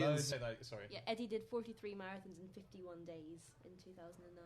Also, his marathons were presumably a lot shorter, I'm guessing. No, a marathon is always the same distance, no? Although they're not always the same distance. The original distance run after the Battle of Marathon was, I think, about 22 miles. It wasn't any more than 25 either. And there was a lot of early flux. But wasn't the first marathon by this guy that had to run from Argos to somewhere else? Cause he was reporting on a battle. Right, okay, the battle. That had been won. It wasn't that we've lost the battle, you need to flee immediately. It was, hey, we won, guys. Okay, it was the Battle of Marathon. That's it. It was actually called the Battle of Marathon. Okay, it was at Marathon. There is a really interesting thing about the official modern marathon length, which is that it's 26 miles and 385 yards. And it's only been the case since 1908, and it was done to please the British royal family because Queen Alexandra wanted the race to start on the lawn at Windsor Castle so that her children could watch from the nursery window, and then an extra mile was added to the race. And then at the end of the race, 385 yards were added so that it could finish in front of the royal box at the Olympic Stadium in White City. So it's all been done an extra mile and 385 yards. At royal whim. Here's the thing about crazy marathons. There was an Italian athlete called Mauro Prosperi, and in 1994 he was running a marathon in the Moroccan Sahara, but he got lost. And when they found him 9 days later, he'd run 200 kilometres off course into Algeria. He'd lost 18 kilograms and only survived by drinking his own urine and eating bats that he found in an abandoned mosque. Wow. Yeah. But this guy, did he have to catch these bats? Yeah, because that's pretty impressive as well. If he, after running, losing loads of weight, drinking your own urine, still like, oh god, now I've got to catch these bats. Yeah. I wonder. Wow, he just must have thought he was having a terrible race, but that he might have thought he was winning. Yeah, he thought the other guys will be here any minute. So anyway, he got a bit dispirited, as you would, after a few days, and he wrote a note to his wife, and he took a penknife from his rucksack and he slit his wrists. But he was so dehydrated that his blood thickened so much it clotted the wounds, so he couldn't even kill himself. And then they eventually found him. What you should have had is a rope or some sword. Some sword. Just a bit of sword. I really like the story of when the modern Olympics came back, the very first marathon that was run, because it was the, I guess, big event for Greece. The idea that is what they would win, the marathon. The marathon was so rooted in their culture. And they'd already been disappointed because they lost discus. They were furious because that should have been one of the events that they won. I have a quick thing about that. The guy who won the discus had never competed with one of their discuses before. He was an American, and he had a practice one made in America, which was extremely heavy. And so he got to the real Olympics, completely fluffed his first 2 goes because he wasn't used to playing with this new discus, and then threw the winning shot. I like the way you're throwing it like a frisbee as well, Andy. Yeah, I'm... Well, that might be what is the sport move. The monkey crouch. Yeah. Sorry, you were saying about the well, no. So marathon. they'd been sort of shamed in the discus. They lost it to that man, and so they desperately needed the win in the marathon. So there were 17 people competing in the marathon, and they had good chances of winning, as 13 of those athletes were from Greece. So that was pretty high odds. But it's great because very early on in the race, and it kind of shows you a different age of sportsmen as well when you hear these stories of how more kind of like they had the right stuff and there was more grit. So the early leader in the race was actually a Frenchman runner, but he ended up pulling out of the race because he got too exhausted. But mid-race, while he was in the lead, he made a stop at a local inn to drink a glass of cognac from his future father-in-law. So he had time to stop and have 2 drinks and then carry on. But then he dropped out because of exhaustion. So the guy who ended up winning was from Greece. His name was Spyridon Louise. He ran it in 2 hours and 58 minutes. And what fueled him along the way, what his kind of choice of drinks, were he had wine, milk, beer, some orange juice, and an Easter egg. Brilliant.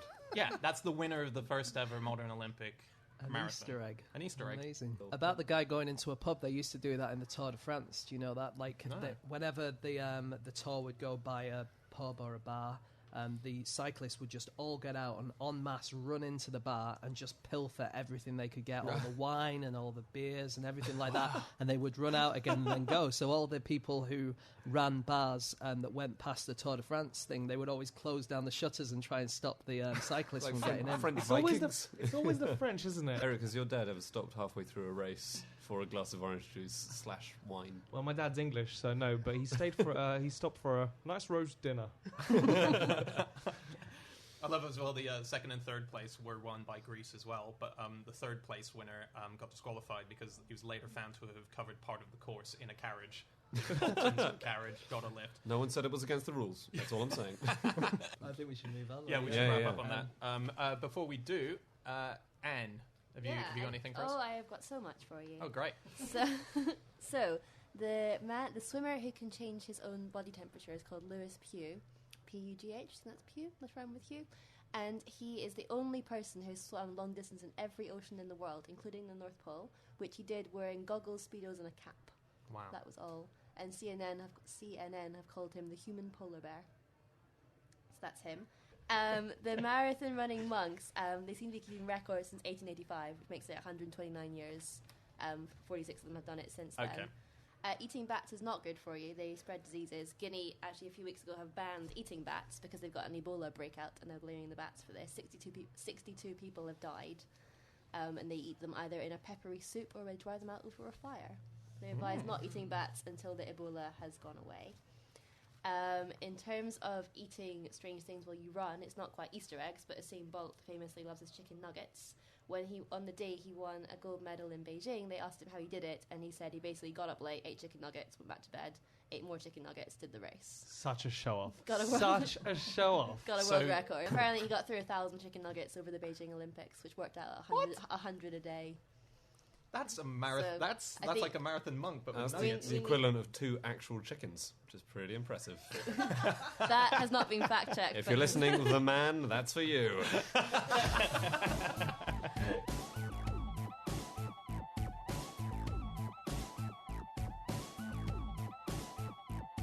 Okay, on to fact number 3, and that is yours, James. Okay, my fact this week is the Slovakian and Slovenian embassies in Washington meet once a month to exchange wrongly addressed mail.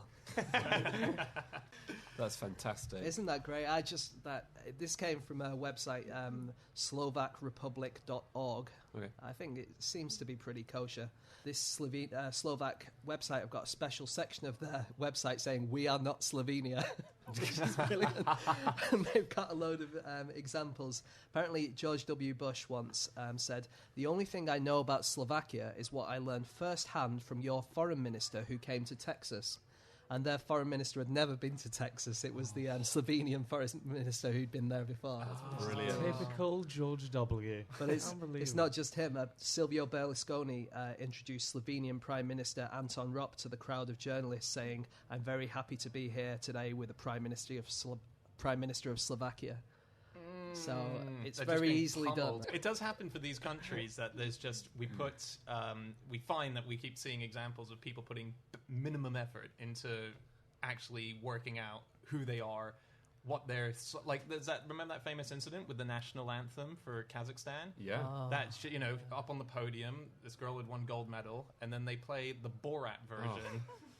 Oh of the my national God, anthem. no way. And he sings in the lyrics are in Kazakhstani. The lyrics are like, "We have the cleanest prostitutes in the region," or something like that. Kazakhstan's prostitutes are the cleanest in the region, except, of course, for Turkmenistan.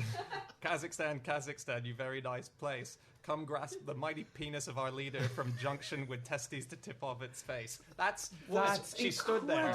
Going back to the Slovak thing, in the Slovak culture, there was a Slovak cultural group in America, and they had a big sort of map of their country, and there was an old guy came in, and he was looking around, and they asked what he was doing, and he was trying to find his grandfather's village, because his grandfather was from there. But then his wife came over to him. She looked at the sign and said, "You're not Slovak, you're Slovenian." So this guy got his whole life thinking he was Slovakian, and he was actually Slovenian. If they don't know, how can the rest of the world know? Yeah. That's a great story. Yeah, I read about these. There was a new couple. I think they just got married, and they wanted to get a flight to Sydney, and they bought the flight, and it was a lot cheaper than they thought. And when they got there, they found out that they'd actually gone to Sydney, Nova Scotia by accident.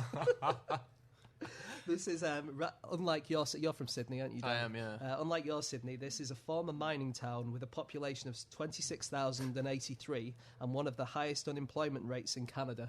Yeah, but it does have a very nice opera house.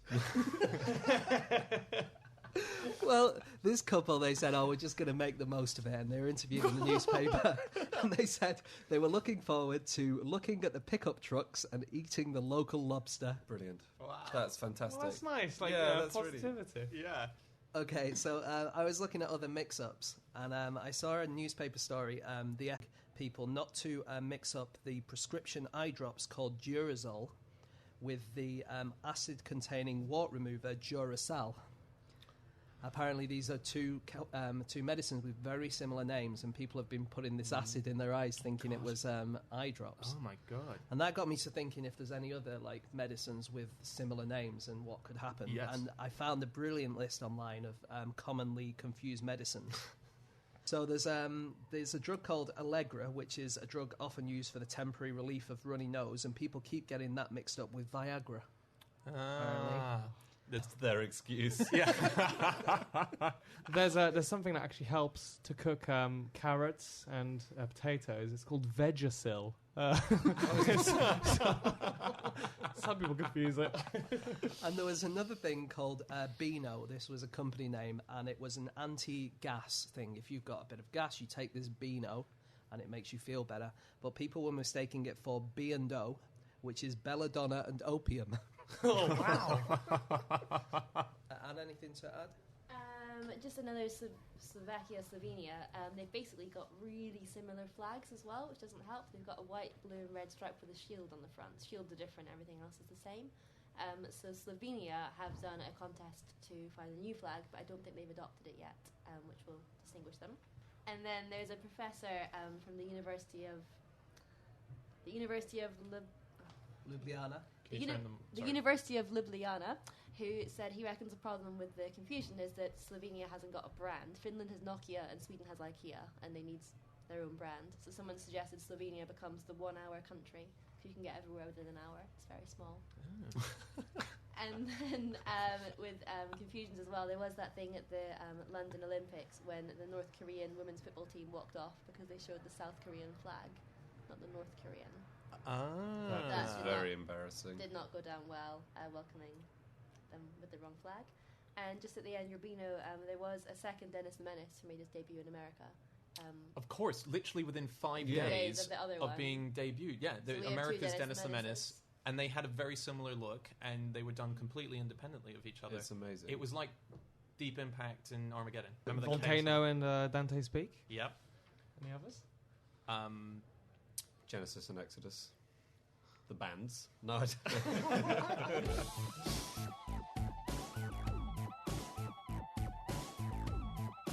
So let's move on to our final fact of the show, and we come on to Mr. Andy Murray. Andy. Okay, my fact is, in the 18th century, there were genuine medicines called Allen's nipple liniment, Grimston's eye snuff, Miller's worm plums, and Italian bosom friend. Do you know what was in any of them, or? Well, somebody said that Grimston's eye snuff was just pepper. Just black pepper ground up. But, I mean, a lot of patent medicines really consisted only of sort of 50% alcohol. Yeah. So they were... And a lot of them... We call them patent medicines, of course. All these fantastically named old... Hamlin's Wizard Oil. Just, beautifully named... Oh, I want that. Yeah. Sugar plums for worms. Aromatic lozenges of steel. Cocking's cough lozenges. Gingerbread worm cakes. There were some of them that did have active ingredients. There was one called Mrs. Winslow's Soothing Syrup, and that was aimed mainly at babies and children, and it contained a full gram of morphine per ounce. And Cop's Baby Friend, that was another baby one. Cop's Baby Friend. The label there boasted 8.5% alcohol and 1/8 grain sulfate of opium per ounce. And that was marketed to help babies sleep. Yeah. Amazing. You could buy heroin, couldn't you, in the First World War to send to troops Yes, on you the could. front line? Yeah. You could buy it in Harrods, I think. Really? I think so. Still can, I think. I'm not Under certain. the counter. Yeah, but behind Harrods. We should fact.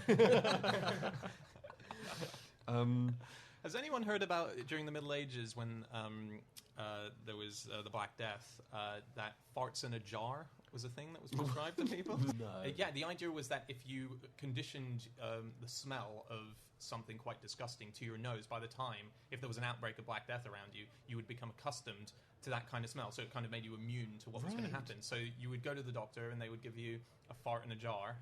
I don't know if it was your own fart or if it was a pre-packaged fart, and you would go home with it, and then you would rip open the lid, have a sniff. And that In would case help of you out. emergency, break glass. Break wind. That's incredible. What is that like an early version of the vaccination idea? Sort of, or like taking small doses of a poison to build up a resistance, which Yeah, some to Roman build- emperors did. Yes, exactly. It's that, to build up the resistance. You're only that's- building up resistance to your own farts, Well, it's fair enough. When I had which I've been doing for years. when I had my appendix when I had my appendix taken out, they cut the intestine by accident, and stomach acid was pouring out, and I was digesting myself. Right, so I was in hospital for like 3 months, and I wasn't allowed to eat anything. So because I wasn't allowed to eat anything because nothing worked, I also couldn't fart. So, but there was gas trapped inside, and the nurses did say you're allowed to leave or eat when you can fart. And it took me 2 months to essentially release any gas. And when it came out, it was the worst thing I've ever smelt, ever. But what was also really horrible was that I had to call a nurse to make her smell it. Which is the opposite. I have a feeling you didn't really have to call her. She's probably already ringing your taxi. She's probably got a matching story about the worst thing she's ever smelled. And he called me in to smell it. It wasn't necessary. The other cool thing about a lot of these medicines that I really like is that beyond all the kind of crazy names they had, some of them probably worked better than a lot of medical alternatives which were being touted by real doctors, doctors with medical degrees at the time. Right. And that's why a lot of medicines, things like homeopathy, in the 18th century, homeopathy was your best bet because all the other medicines were more likely to kill you and likely to kill you quite fast. So that, I think, has accounted for a lot of alternative and complementary medicine today still being popular, is that it had an initial lead. Yeah. They used to call them snake oil salesmen. They still do a little bit, don't they? Yeah. And I remember reading that actually snake oil is good for you. If someone sold you some snake oil, it contains 20% of omega-3s, which is a thing that people like to take. It's supposed to be good for your heart. And salmon, which is one thing that people do take for omega-3, only contains 18%. So actually snake oil would do you a bit of good. The thing is, all of these medicines is trial and error. So, at the beginning of medicine time, trying some honey with hedgehog hair, you never know. You'd be like, yeah, just try that. Yes. Yeah. For And your you're eyes. desperate probably as well. Like, Yeah. But that's the thing, when you're in pain, you're a little bit delirious, and you'll turn to your friend or your internet friend just to go, what do I take? And they'll just say, oh, yeah, just do that. And you will do it. Yeah. There's a group of people in the Amazon who they like to put snakes down their trousers to bite their penises, which gives them length and directions. And I wonder how they found that out. They're really just trying to cure their runny noses. That's what they claim. I was reading a lot about placebos in relation to sort of, this kind of medicine. Yes. This is incredible. There was a drug introduced in the 70s called cimetidine, which cured 80% of stomach ulcers. Now, as time passed, it fell to just 50% of stomach ulcers which it cured. And this seems to have occurred after the introduction of ranitidine, which is a competing, and it was supposedly a better, more effective drug. So people think that the placebo effect of the initial drug stopped working because doctors knew there was another supposedly better drug, and that's why the success rate fell. Because doctors have also been tested giving medicine to patients, and half of them have said, I think this is a really good drug, I'm very excited about it, it's shown really well in trials, and half of them have said, I'm not sure about this, but take it anyway, see if it does any good. Patients reported much less pain with the first sample of doctors, same pill. It's incredible. Wow, yeah. And placebo injections are more effective than placebo pills because it's a more dramatic intervention. It feels... Culturally, people think that. I wonder if placebo works with all of these really weird things that they did in the Middle Ages and stuff like that. So, like, for instance, in the 14th century, one way that you could cure impotence was to wear your trousers on your head for 24 hours. It's hard to imagine the placebo effect working there. It's hard to imagine finding anyone who wants to have sex with you after you've been walking around the village all day with your trousers on your head. Speak for yourself, Andy. The placebo effect doesn't always work, though. I was reading about Greek philosopher Heraclitus, who spent the last day of his life lay in the sun covered in cow dung, convinced it would cure him. And it didn't work. Cure him from what? Friendship? Otherwise, that worked. That's lovely. Okay, Anne, have we got anything right or wrong you want to add? Perfectly right. Just to add that it was until 1916 that you could buy cocaine and heroin at Harrods.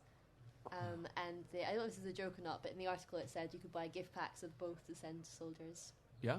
Wow. I think that's true. Plausible, nice little Christmas gift. I had fun while you were talking, watching the weirdest YouTube video I've ever seen about how to bottle your farts, so thanks for that. According to N-Maniac, the way to do it is to do it while you're in the bath, because that's how you can best direct said fart to jar. But what I quite liked was he began his video by washing out the jar before he put the fart in. Oh, yeah, you don't want to get that jar dirty. Yeah. I just want to quickly add that from the website that I got the farts in a jar from, there was a line at the bottom talking about, because it gave examples of how it was done and so on, and it just says, sounds funny now, but the plague was no joke.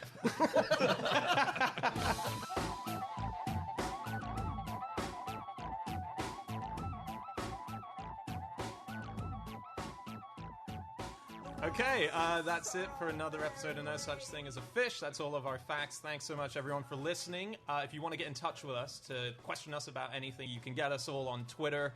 I'm on @Schreiberland, James. I am @Eggshaped. Anne. Miller_. Andrew Hunter M. And special guest, honorary elf, Eric Lampere. It's my name, Eric Lampere, @Eric Lampere. at Eric Lampere. And of course, if you want to explore any of the topics that we've spoken about a bit more, you can head to the qi.com/podcast page, where we're going to have lots of links, we're going to have videos, we're going to have pictures. Anything that we've spoken about hopefully will be up there for you to explore more. And we're going to be back again next week with another podcast, so we'll see you then. Thanks for listening. Goodbye.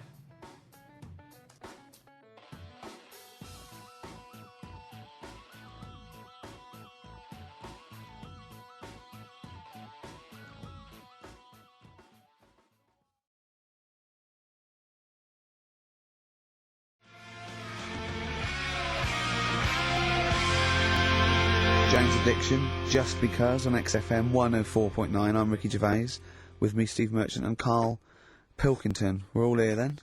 Oi, oi. About 1:05. Yeah. Got 2 hours to go. I imagine you've got all kinds of treats lined up, Rick. Well, there's lots of things on the show. Great music, you know, Nirvana, Radiohead, The Darkness, to name but 3. Can I play you something from Led Zeppelin later? Yeah, please do, and maybe some Neil Young. Oh.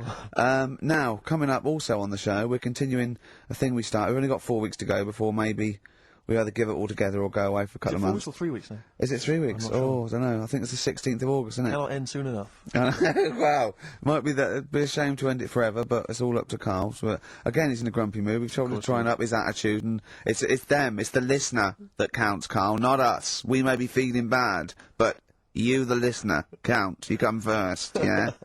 Okay, up, yeah? Big 'em up. Big up London. Big up you, the listener. Carl, leave yourself at home for a little while. Yeah? We're going to continue that thing we started last week. We're doing the list of the most hated people in Britain. It's not us, it's the listener. So we're, keep coming with those suggestions of people you just... obviously, you don't hate them. We don't want a list of mass murderers, dictators and politicians. You can have them, but with mass murderers and politicians, what's the difference? Good point. Good point. Satire. Satire, yeah. No, that's we're doing some jokes like that as well, aren't we? Satire like that. We're trying to get onto Radio 4. Trying to get on there, yeah. And if there's any kind of amusing show that perhaps takes a sideways look at the week's news, and yeah. new If people. there are any Radio 4 producers who have been knocking around for about 12 years with the same old hacks, and they're desperately trying to get on telly, they want to give us a call. We're not interested. No. We've got bigger fish to fry. yeah. But yeah, so if people that you hate, minor celebrities, people on TV, pop stars you don't like, email in ricky.gervais@xfm.co.uk. And I'll tell you what, then we'll do like the Channel 4 do, then we'll give you the sort of list of the top 10 at the end, and you can vote within that top 10. I'll tell you the ones out in front, could we wire up some kind of premium rate phone line so that we make a fortune We from can't afford it, but if when you email in,